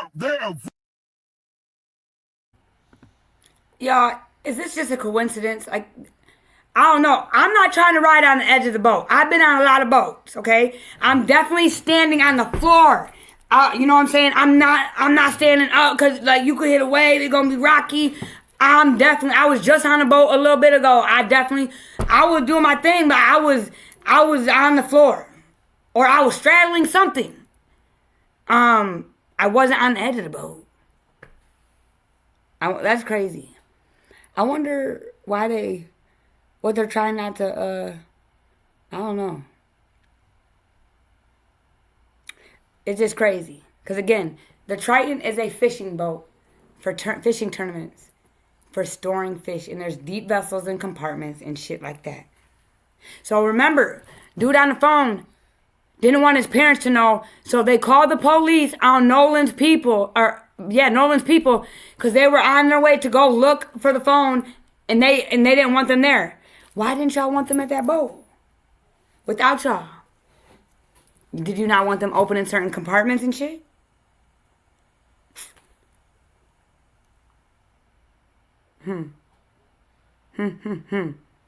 Again, we're just talking about what's out here. We're not accusing anybody. But justice for Nolan Wells. May he rest in peace. avoiding something. There's a whole void in between all these people. And that diagram shows you what's really going on in this picture. Again, y'all, for those that do not know how to use their sense of discernment, we're just asking questions until we get some answers as to what happened to our brother, Nolan Wells. Hey, y'all. Hey, I was tagged in a video from a reliable source that the 19th Circuit District DA office is no longer looking at the Nolan Wells. Y'all, see, because this is the biggest thing for me. There's a current there. So if someone drowned, there's no way they're going to be found where they drowned. In that river. I'm just saying. It's impossible. It wouldn't even circle back. There's a fucking current Rivers have a current that carries shit that go. So you will not be found in the same spot that you were last seen. You're face down in the water. So he was found on the 6th. That's 2 days. Y'all remember when you take a bath and your fingers get wrinkly and shit like that?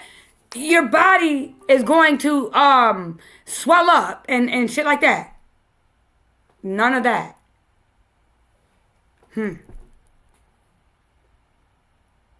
So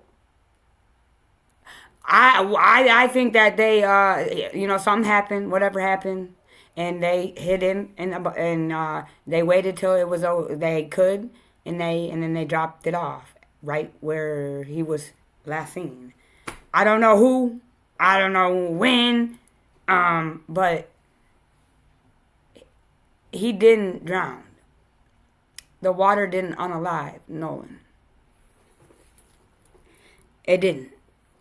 So, the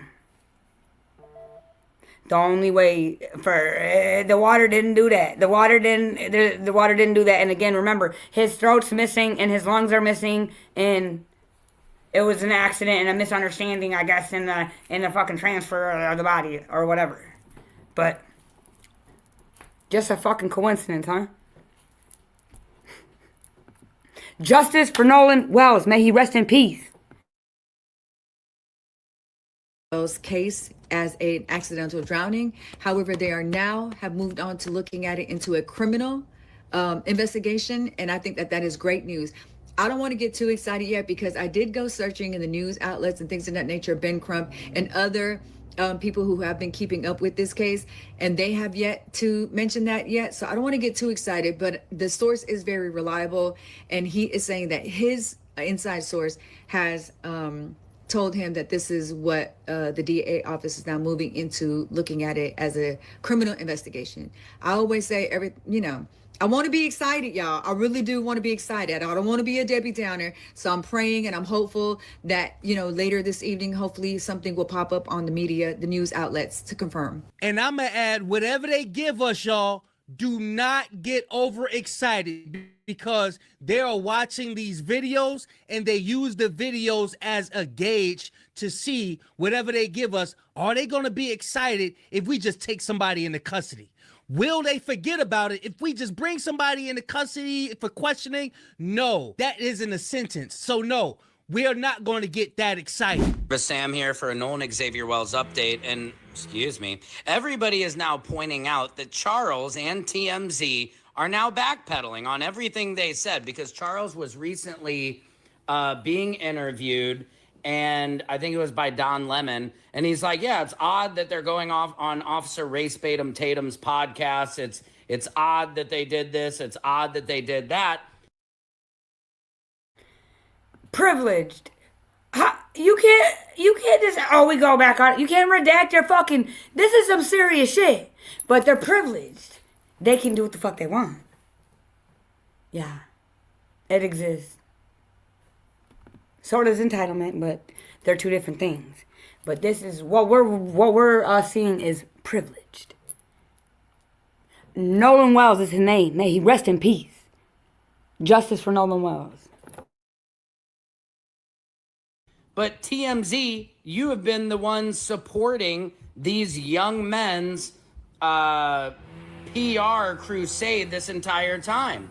So why now are you finally flip-flopping? Is it because all of the backlash you've been getting for reporting on this so incorrectly and favoring one side over the other? Because every time And I'm going to say this. Everything that's came about maybe back in the day, Mississippi, they used to, they hold the record for the most lynchings. They hold the record for a lot of shit, hiding corruption. But you're going to have to, accountability will be held in this case. There will be some. Exposed. Y'all getting exposed. And this is hard. Maybe for all that shit, this is hard. Y'all never would have thunk, huh? The white tea lady would care and break this case wide open. Now y'all redacting your statement. And y'all were definitely riding for them privileged ass boys. Y'all was riding for them. Wow. Right is right, wrong is wrong. No matter what. No matter what the color of your skin is. Just saying. Justice for Nolan Wells. May he rest in peace. Harvey was on there, said, oh yeah, we've corroborated the footage with them on the CTO call. And then when Trent Out Loud, shout out to my Trent Out man Loud. says Trent Out Loud. Trent Out Loud said, where is the metadata? Where is the META? Where is the META, son? We need to see it all day, son. Where is it? Where's the metadata? And Harvey's like, oh yeah, we just believe them. So I'm glad TMZ is backpedaling, but you guys should have been on this from day one, because one thing about TMZ, we all respected you on that celebrity tip for always like, why are you guys even using Officer Ray Tatum's video with his bug on it, his logo? I've never seen TMZ rock anybody else's video. They always have the TMZ bug on their videos. So do better, TMZ. Secrets. Let's see the video that he's talking about. And I'm not going to say the whole TMZ is backpedaling. The guy Charles had came on Don Lemon's show, and check this out, y'all. The friends are on a PR, PR blitz to change public opinion, because they believe that they, in the court of public opinion, they're not doing so well, that they have been, sort of demeaned in some way, disparaged in some way. I think it's weird. I think it's weird. Yeah. When Warren sat down with the guy, I know we don't like to say his name, sat down with him, I was like, okay, this one kid and his mom is a judge, and maybe he wants to sort of clear his name. But now every week, another friend sits down, or another friend sits down, and now they've got this lawyer, and they're sitting down and doing interviews. It's weird to me. And it's not just weird. Yeah, there are people who are going to say things on the internet. Why does that rise to the level of you need an attorney?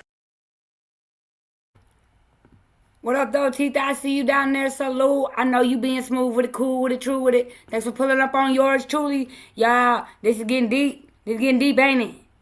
But guess what? Shout out to the lady on TikTok. Shout out to the white tea lady on TikTok who don't got no credentials, just a criminal mind that be doing her thing. She's lost all her fucking pages, but she keeps going. She's standing on business. And everybody pray for the mother of Nolan Wells. May he rest in peace. Justice for Nolan Wells, yo. Attorney to now sit down and do interviews to publicize yourself, to try and change the court of public opinion. Why do you care about a court of public opinion? Because you didn't do anything. And ultimately, if you didn't do anything, and maybe they didn't, let's take them at their word, and their attorney, that they didn't have anything to do with Nolan's death. So here's a question, because we're not here to accuse anybody. We're asking questions because Mississippi ain't doing their job. So, why do y'all have lawyers? If y'all thought he accidentally drowned, why do y'all got lawyers? Why aren't y'all sad? Why are y'all so gang-ho on defending it? You guys barely hear him. They only say he was like a brother to me, like this is your brother. Like, why aren't y'all sad?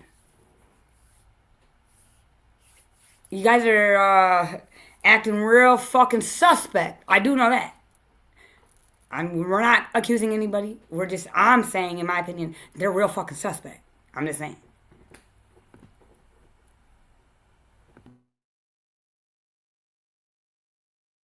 That's all going to come out when the results of the autopsy come out, when the investigation comes out. So why are you now getting? It's almost like I get, like, this attorney has probably convinced them, yes, do this and talk about this and it'll change public opinion. But what it really does, it makes some people will look at it and go like, well, what are you getting out in front of? If you didn't do anything, there's nothing to get out in front of. So in some ways it can backfire on you. It's just, weird to me. And then you also run the risk of what did happen is that one of these kids sits down and blasts Nolan's mom and says that she was wrong to put out that photo, and that's not going to play well in the public for you, man. That you're attacking the mother of your best friend, who you're so distraught about losing him, yet you're. I know time changes a lot, guys, but like respect doesn't. So like my best friend, I would respect their mother no matter what has changed in the world and society or whatever. Like respect is respect if that was my brother's mother.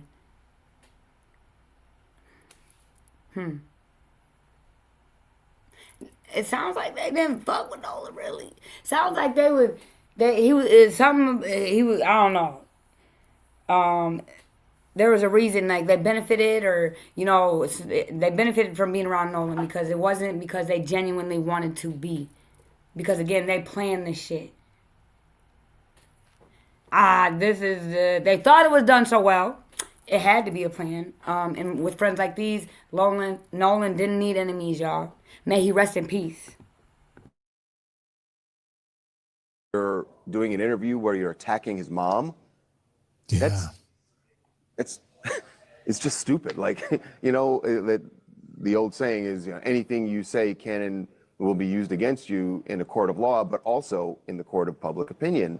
And so, I don't get why they're doing all these interviews. It's like, I get that if you're distraught about. This is my opinion why. Because a manipulator is a narcissist. Okay? And there's 5 tactics to manipulation. And he who controls the narrative controls the perspective. That's why they're doing all these interviews, because they think they're above the fucking program. And they think and believe that they're above the program, so they can, and they don't give a fuck. They can come out here and just snicker and stumble over their words, and a young man has lost his fucking life. Your brother has lost his fucking life. But again, we're just talking about I'm just saying how I see it. I'm not accusing nobody. I don't know. But justice for Nolan Wells. May he rest in peace. The loss of your friend, and let's say they are. Talk about that and leave it at that. If you feel like you must say something. But too much of it has seemed like they're just defending themselves, and if they've done nothing, why are you so vociferously defending yourself? Now, that is what common sense sounds like. So why didn't he have that same common sense in the background? And this is when it looks like the compromised is uncompromised. Maybe them cash apps stop hitting? I don't know. Y'all let me know what y'all think. Old Charlie boy here is starting to sound like he got common sense. Is he about to lose his job at TMZ? Because I don't think TMZ agree with that. Or somebody probably stopped getting paid. I don't know. Allegedly. Got you, Greg Morris. Let me throw another question at you. And look, I'm not wearing a prosecution or a defense hat. As you know, I'm a crime victim. I would say I'm coming at it from that angle. But I was very disturbed, Greg, when I got wind that there is no criminal investigation. It's been said over and over and over. Why not? We don't know how he died. For instance, if he did have water in his lungs, okay, maybe he did drown. But how did he get in the water? Did he fall in the water? Was somebody, wrestling with him in the water and they held him down? They went, oh, my stars, I killed him and left? Did he hit his head? Huh. I mean, there's a lot more to it than saying, oh, yeah, he drowned. How can someone state there is no criminal investigation? I understand a grand jury is about to be convened. That doesn't mean there's a crime, but doesn't that suggest to you a grand jury inside the Superior Courthouse, inside the district attorney's office, would suggest there is a criminal investigation? Well, it would potentially lead someone to believe that, yeah, a criminal investigation was undergoing. However, when we look at how this has played out over the last 6 weeks, how law enforcement has acted, they haven't seized Nolan Wells's phone at this point. In a criminal investigation, law enforcement's going to use those tools to get this information. Are So you this could sitting just be down, a Morris? drowning. I'm sitting down, and this could just be a drowning. And that's why they're looking at Yes, it it that way, could. because Nobody's nothing's told fighting them with it's a you yet. but everything's not a crime. Oh, It doesn't my have to be stars. investigated as a You're crime. still talking. We've already established that. Here's the other, you know what? I'm going to let you think about what you just said. I'm going to go to Jeff Shetler joining us. Check his ass. That's what I meant in the beginning. She would not be afraid to check somebody's ass when need be. These acquaintances that went out on the beach, I'm not razor lock on them. I'm looking at them. I'm looking at everybody. Who are these two witnesses? If they are telling the truth, that Nolan Wells was on Horn Island at either 5 or 6 o'clock, then the acquaintances on the Triton are in the clear. Because Morse, I know based on their GPS what time they left the island. So we have to keep our minds open as to what, who, what, where, why, the whole shebang. We can't lock in on those acquaintances if they had already left and he's still on the island. Is that true? I don't know. But it could be, right? Many an investigation has failed because the prosecutor did not keep their mind open as to potential suspects, right? Well, that's 100% right. You know, the police have to keep an open mind. Here, it's not even a criminal investigation. So 6 weeks approximately has gone by. The folks that were on the boat with Nolan, nothing has come out even remotely to indicate they were involved in some foul play at this point at all. They're just people that went out to this island with their friend. It appears their friend may have stayed afterwards, and maybe a tragedy happened. Maybe something else happened that wasn't involving them. A tragedy But did happen. 6 Nolan weeks. Wells is dead. And I'm glad we talked about that. So the boys, okay, me and Big M talked about it. Me and Big M, I even asked, I said, Big M, I'm going to stay behind. I'm going to holler at Shorty, you know what I'm saying? And let's say, I did forget my phone on the dash of the boat, right? Because I asked earlier in this demonstration, how about the phone? So the phone got from the boat to the truck. So you knew he left his phone behind. Wouldn't you be like, dang, dog, like, you know what I'm saying? Like, I don't know. This shit is all fucking weird. And with friends like these, you won't need any fucking knees. I'm telling you. If you have any friends like this, you don't need enemies around you. You're good. They got you. They're going to take good care of you. Just saying. Justice for Nolan Wells. May he rest in peace. And I'm going to find out how. But I tell you what, but you're talking I about am 6 curious weeks. about This is why no this is polygraphs isolated. have been taken. I'm just Why? very curious. But why? But many Why? defense For lawyers what? wouldn't dream of letting their They're clients. not suspects. Let me get to the But phone. Nancy, you're turning Oh, dear Lord. what's Of not a course they're criminal not suspects. You said investigation that and 10 want the times. You're trappings wasting of my time. one. Stop it. But when you talk about I see his polygraph, lips moving. I hear. Okay, yeah, just keep him just like that. Yeah, that's the way I like Morse.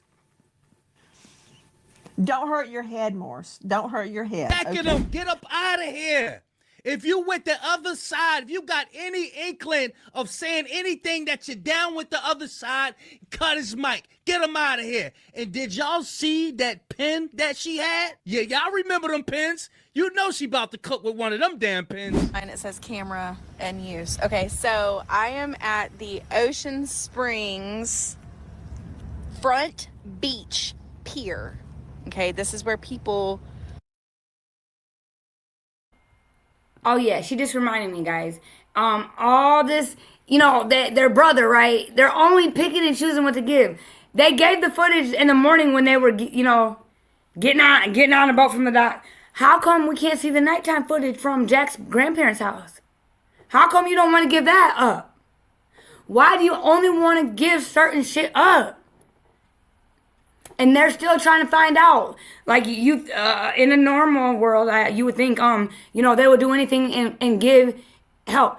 But they gave the morning security footage, but why not the night? Why can't we see? Why couldn't that be given? You don't even got to show America, but why not give it up? Not just want them to see. Look, check this out. Do anything to help your brother get justice.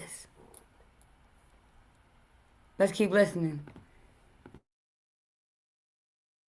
Dock their boats. This is where you bring your boat, okay? So this is where the boat launches. Check this out. When I tell you that this is allegedly one of their stops, and also we know in America there's fucking cameras everywhere, y'all.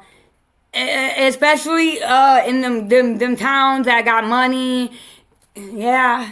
There's fucking lights on there's cameras on the stop signs, the lights, the poles. Let's keep cooking, internet. Let's go. Shout out to the internet. Cause Mississippi ain't doing shit. Justice for Nolan Wells, may he rest in peace.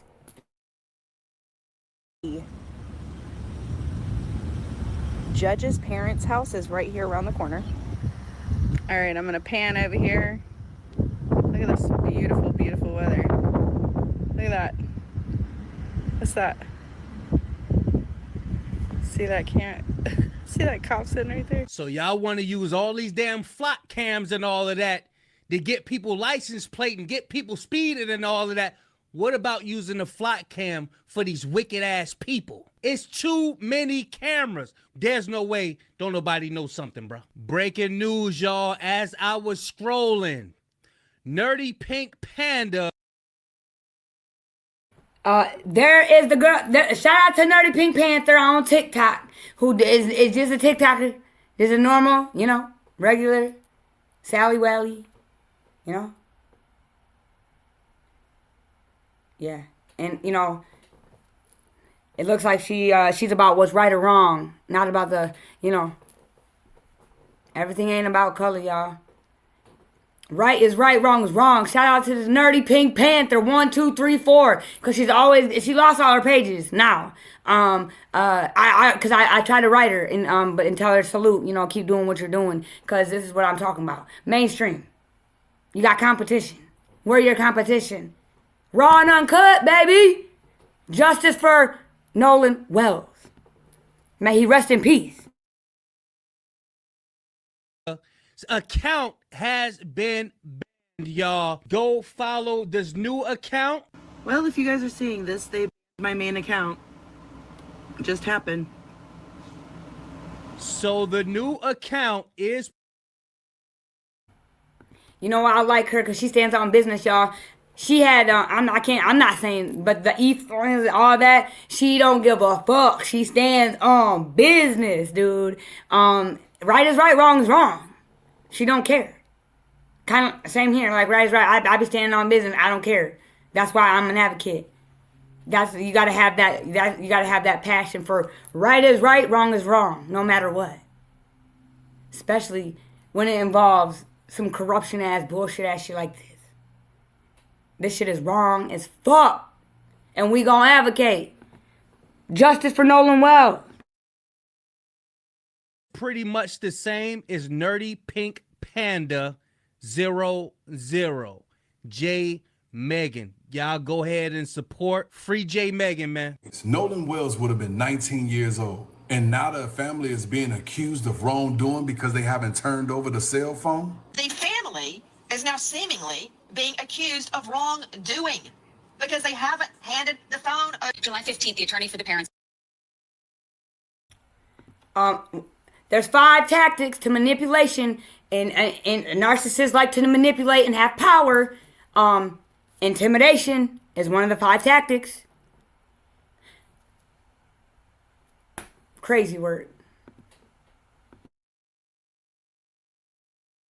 Of Nolan met and said, yes, we want to give over the phone, but we want someone in the middle here, someone from the outside, an expert to analyze the phone. It appeared everyone agreed. Then all of a sudden they get a letter saying, we want the phone, and you have 24 hours to send it over. The DA sent that. And the parents were out of town and said, wait, we don't have the time to do that. Hence the narrative that they're not cooperating. Now, they say, Nolan's parents, look, we have our experts on standby. This week, pick it. Now, I don't see anything wrong with them wanting to hand over the phone when everybody can get the same results from it at the same time. Because, I mean, look what happened to his autopsy. And again, this is a family that's only trying to seek justice. It's not like they out there trying to get some money in return. The autopsy was inconclusive because the state didn't send all his remains. What you think might happen if they give up their phone and they're not there? I'm standing on it. You off rip. Parts of the remains are missing from the state already. You got me fucked up. You gonna have to ill me over my son. They stand on business. Pray for this family. God, man, help this family. This is not right. And it's just not right. All because of what? They're not privileged. Fucking crazy. Justice for Nolan Wells. May he rest in peace. I'm really hoping that we get some answers to this story real soon. That's the end of the video, y'all. That's what I'm.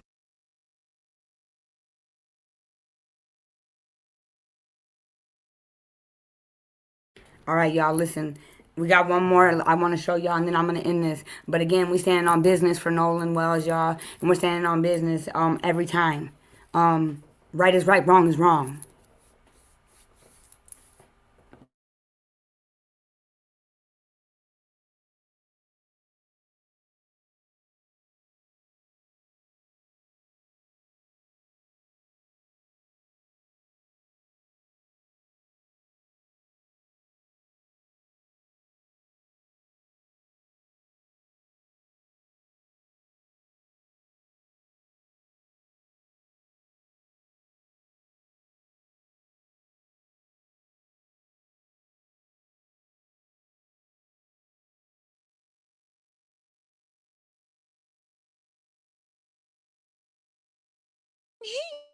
His grandfather. Hey guys, listen, another update in the Nolan Wells case, and we need to go back to the beginning and revisit what you thought and what you know about Wyatt. All right. Now, if you guys haven't watched my old videos, what are you really doing? Because they're really good. But let me get to the point, okay? Wyatt had always been a mystery. Through all this, he has not lawyered up. He's been suspiciously quiet, and his grandfather, and his parents are wrapped up in everything. Now, let me just start off by saying, saying that they did it. But ever since I got this info, I've been looking at them different. Listen, Wyatt, the missing link, what's going on? Now, let me take you through what I'm going to show, right? That somehow Wyatt called once Javon's mom and, of course, Nolan's parents retrieved the phone. We need to revisit that because a lot of you guys were doubting when I said that Wyatt actually called the police, okay? Actually called the police on Nolan's parents as everybody was rolling over to search the boat. What is in the boat? What could be hiding in the boat? And why did he call 911 on people? They were also tracking Nolan's phone. So why they thought he was missing and they knew he had the phone, why they were tracking the phone to find out the parents' next move. But then we have to get into the parents. We have to get into the police department and we have to get into all this information I just found out. All right, you guys, are you ready for the PowerPoint presentation? Because I do have. Shout out to you, Tisa Tell. Shout out to you. Again, we're going to break this one down real quick. It's not that long, and then we're going to end it. But this is, man, we're getting closer and closer. And then it's going to be the privileged versus the privileged. And whatever one has the least amount of green, the color green, you're going down. So, that's what's going to happen when it becomes privileged versus privileged. It becomes the color money. The color becomes green. The color becomes green. Okay? Let's listen. Justice for Nolan Wells. May he rest in peace. Receipts to back up everything I'm saying. Let me just do a disclaimer. I am not saying I know if what happened to Nolan. I am not blaming anyone. I am saying that the stories are not adding up. People are acting suspicious. and we need to address this. Okay, with no further ado, let's get into this. Okay, turn your volume up because this is the conservative ex-officer Django when he was interviewing Warren, Morgan, and Jax. All right, let's get into this. Listen very carefully about what they talk about calling the police on. I was with Wyatt at the time after we left Jax's house that night. I was with Wyatt, and one person we were with saw that their location was actually headed towards Wyatt's house.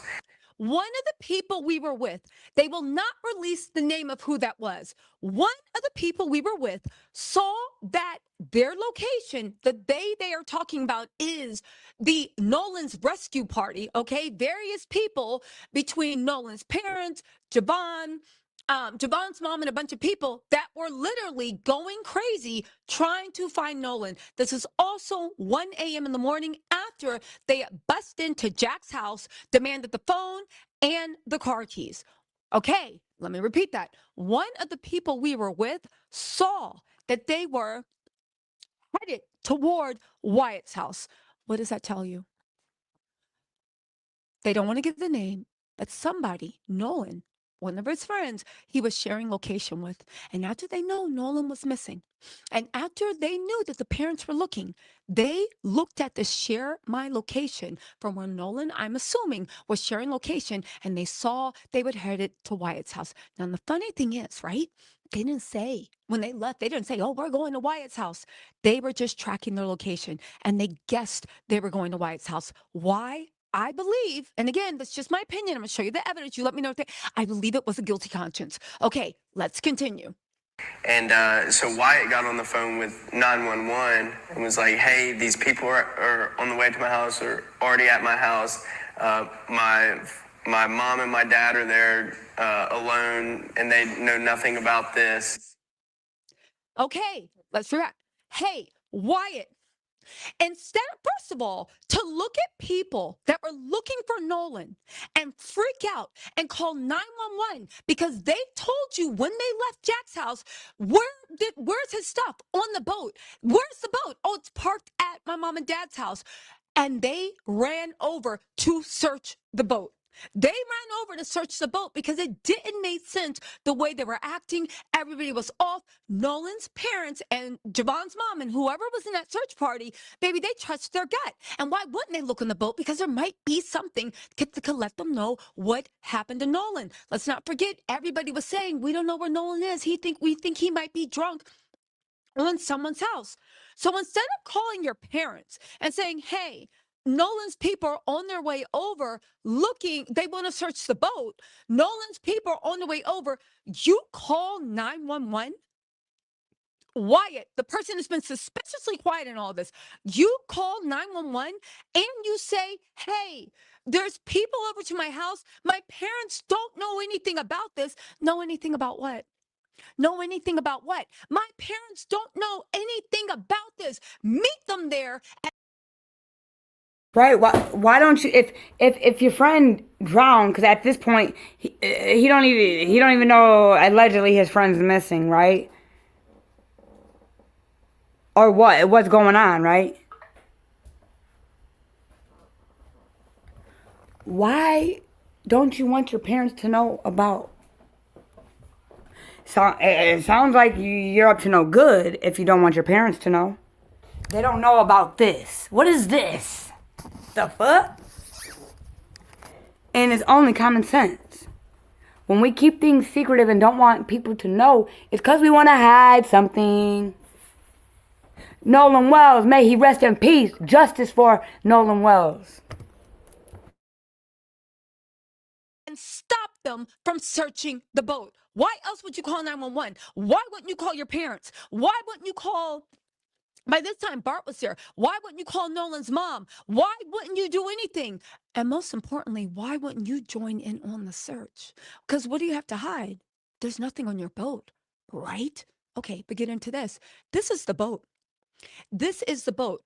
Look at these people. Look at all this fish on the boat. But more importantly, look at where these people's ankles and whatnot are hiding. Humans could lay flat in that boat, and you would never, ever see them. You would never, ever. The boat is not shallow.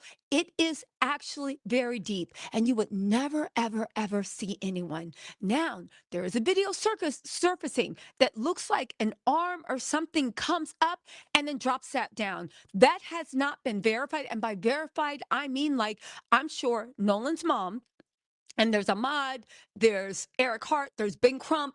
They're all doing separate things, but they are also, I think Eric Hart is the one doing the investigation. I'm sure Eric Hart is right now having that video analyzed so we can actually get God to honest proof. But again, could someone be laying flat in that boat? Could somebody be hiding or hidden in the boat? Yes, it is a possibility. Now, does anybody think it's odd that Wyatt, whose grandfather is listed as a interested party. He's a invested part, not invested. He's a party the same way Bart was listed, but none of the other kids were in the MDR report. Now, keep in mind what you just heard Morgan tell you that Wyatt did, okay? Now, let's go to the MDMR report because Wyatt's name keeps popping up and Wyatt's name keeps getting protected, all right? Wyatt's boat, the Triton, I believe, somebody can lay flat and maybe be hiding in the boat or hidden in the boat. I want to direct you guys' attention to this because I think when you take the words that Wyatt did and the fact that Wyatt really did call the police on Nolan's search party, that was just because he was, it sounds like he was scared ishless that his boat might be searched. And this is the same night, early morning, July 5th, 1 a.m. in the morning, July 5th. This is after they had told on July 4th at 11 p.m., Nolan's missing. I want to direct your attention to this, right? Because it's very important. At approximately 1630 hours. What's going on, Kareem? I see you down there. Yeah, Tisa Tells is the ish. We don't really like mainstream over here. We like raw and uncut and real. And she be getting it. She be breaking it down. It is what it is, you know. So thanks for pulling up, Kareem. I know you being smooth with it, cool with it, and true with it. Salute to a humble king.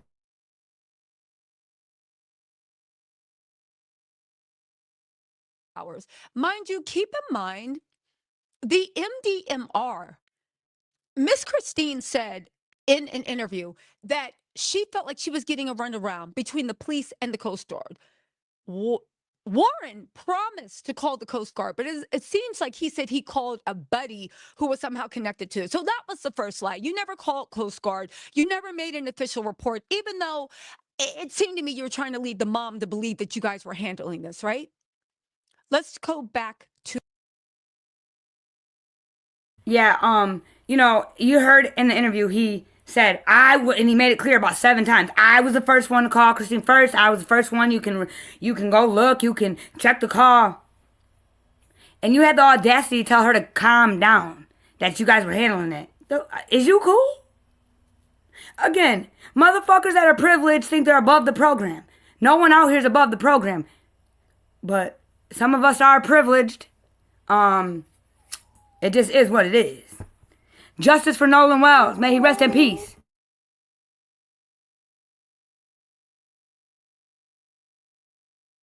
That before the Coast Guard or the police got involved, the MDMR were the ones taking the lead on this investigation. Nobody else was involved. They were taking the lead out of this, that, and a third.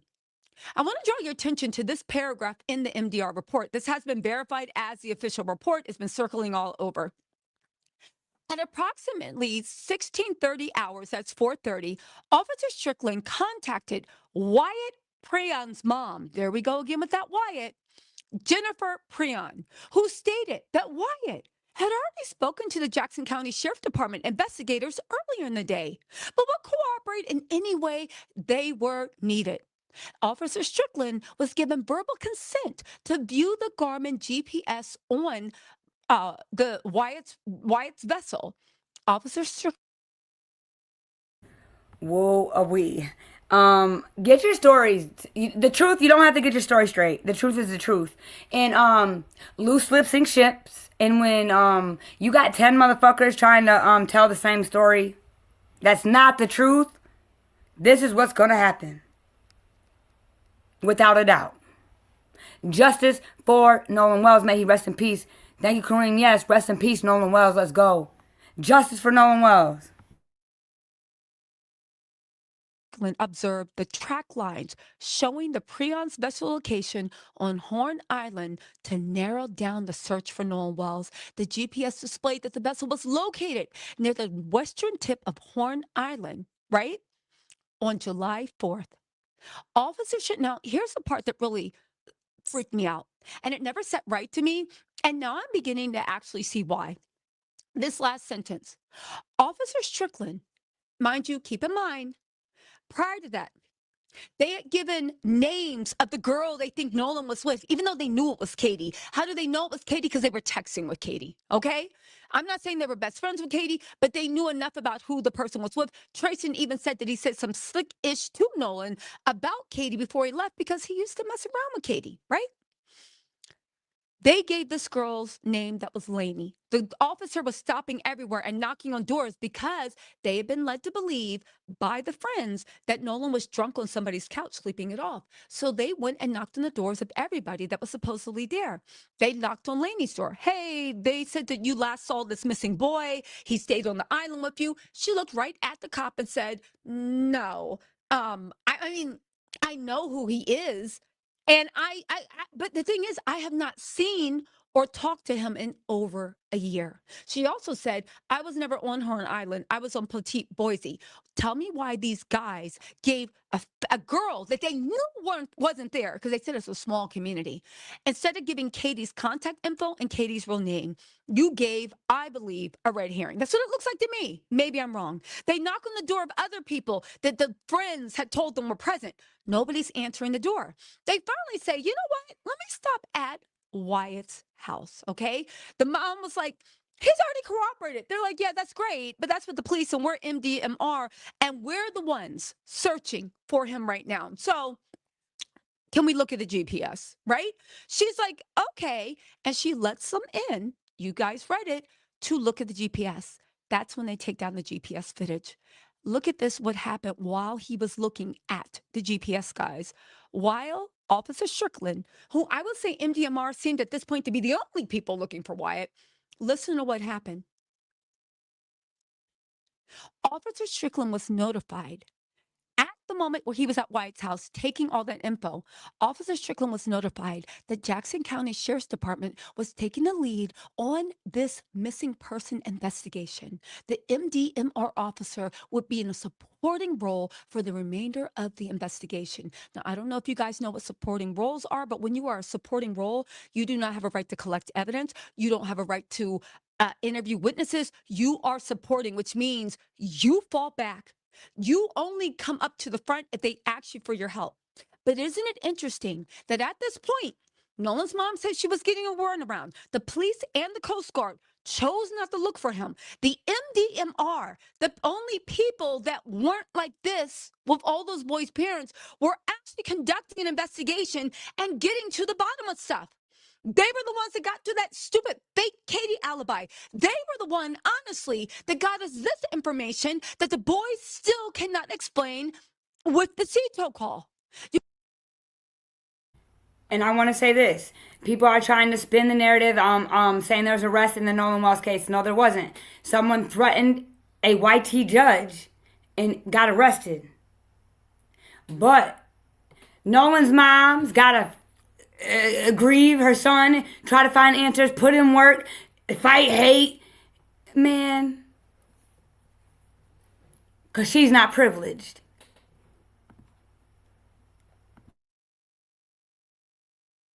You guys, this information, it's information that the boys can still not explain away.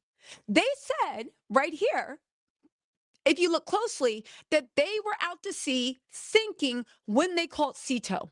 This is from the MDR report. This is the actual GPS information they got off of Wyatt's boat. Okay? I think this is what everybody was trying to hide. And this is why they took the MDR case, because the MDMR seemed like they were actually investigating a missing person threat. It shows that there is a fundamental inconsistency at best and lie at most. I talk about this in my other video. They said that they were sinking. That's impossible. They did not leave Horn Island. They were in the same place in Horn Island, aground, from 11:15 till 4:31 p.m. It's right there in the GPS info that they took from the boats. If you guys will actually remember, the frantic distress call to Seato reporting the boat was taken on water and the bilge pump had failed was placed at approximately 4 o'clock p.m., shortly before the boat's recorded departure from Horn Island. Now, I said this before in my last video. BART released video and pictures via Officer Kuhn Tatum, right? Showing they were in the middle of the sea. There were 7 people standing on the boat, it looked like, 2 women, 5 guys. Wyatt was sitting there on the phone in the captain's chair. Bart was supposed to be throwing rope and towing them, and that was evidence that sea tow was not needed because Bart was towing them. However, by their own GPS that they tried to bury through the MDMR report, that could not have happened, which is why everybody's asking for the timestamps or those pictures. That could not happen because they called Seato at 4 o'clock. The boat did not move until 4:31 p.m., which means that call to Seato was a fake call, meaning you couldn't been sinking. You didn't need help. You said you were at 31 feet of water where your GPS told us that you were in the same place you had been since you got to Horn Island. It was only till after you left Horn Island at 4:31. So we can't even keep track of the lies. And again, we're not here to accuse anybody. We're just talking about the evidence and what's going on. Like, I think there should be some suspects in this case. Definitely sus. We got questions. We want answers. His mother wants answers. She's got questions. But, yeah. When you lie and someone lost their life, they need to go back and talk to them. Man. But sometimes money walks and bullshit, or money talks, bullshit walks, y'all. Minutes after you made that Seato call, that the boat even moved.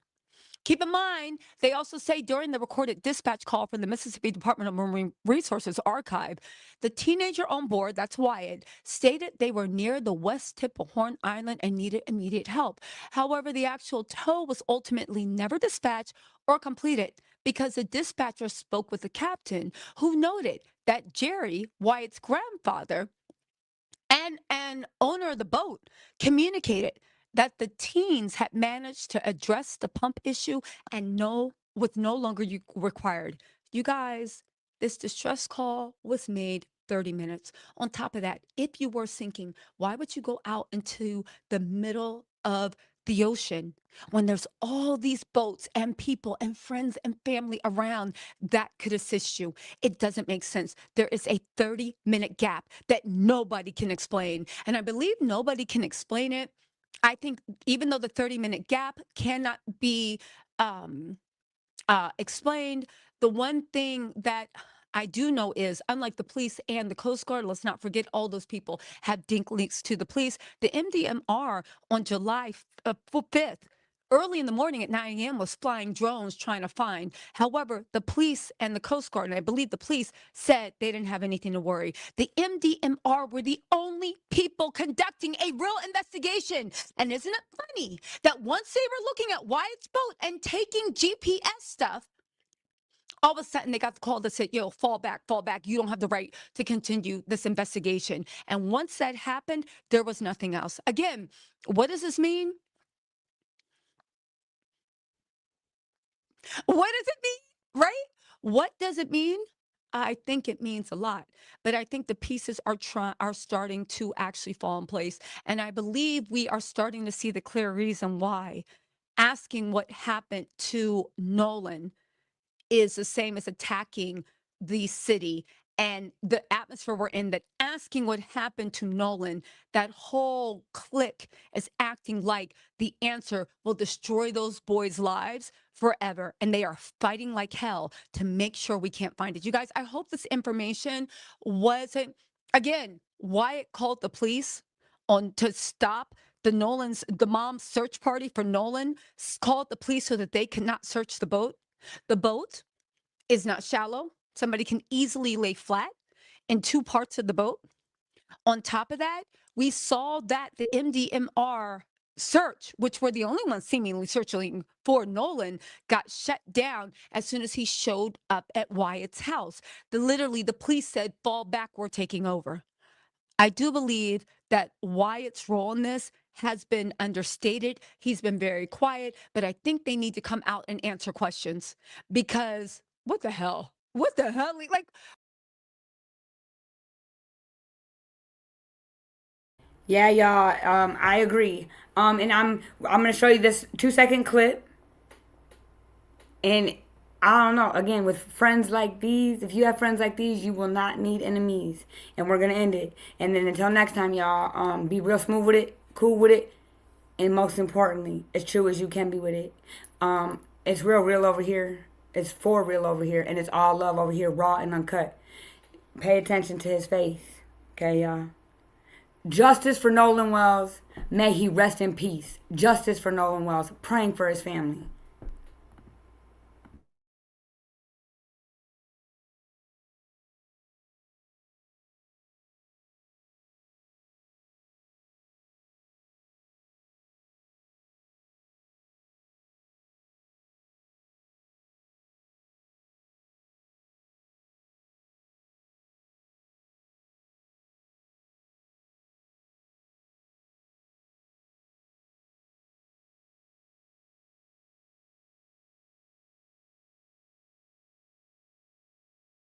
All right, y'all, pay attention to dude's face. It's about 5 seconds. Ugh, this is nasty, y'all. Nolan Wells is his name. He was 18 years old. May he rest in peace. Justice for Nolan Wells.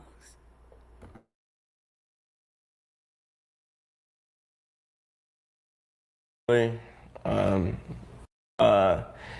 mean, we loved him dearly. Yeah, Nolan was like a brother to us, and I can say without a doubt, nobody wants to know what happened to him more than we do. I mean, we want to know what. I mean, Nolan was like a brother to all of us. I mean, we loved him dearly. Yeah, Nolan was like a brother to us, and I can say without a doubt, nobody wants to know what happened to him more than we do. I mean, we want to know what. I mean, Nolan was like a brother to all of us. I mean, we loved him dearly. Yeah, Nolan was like a brother to us, and I can say without a doubt, I mean, we loved him dearly. Yeah, Nolan was like a brother to us, and I can say without a doubt, nobody wants to know what happened to him more than we do. I mean, we want to know what. I mean, Nolan was like a brother to all of us. I mean, we loved him dearly. Yeah, Nolan was like a brother to us, and I can say without a doubt, nobody wants to know what happened. All right, after this, I'm probably going to take a couple days off because my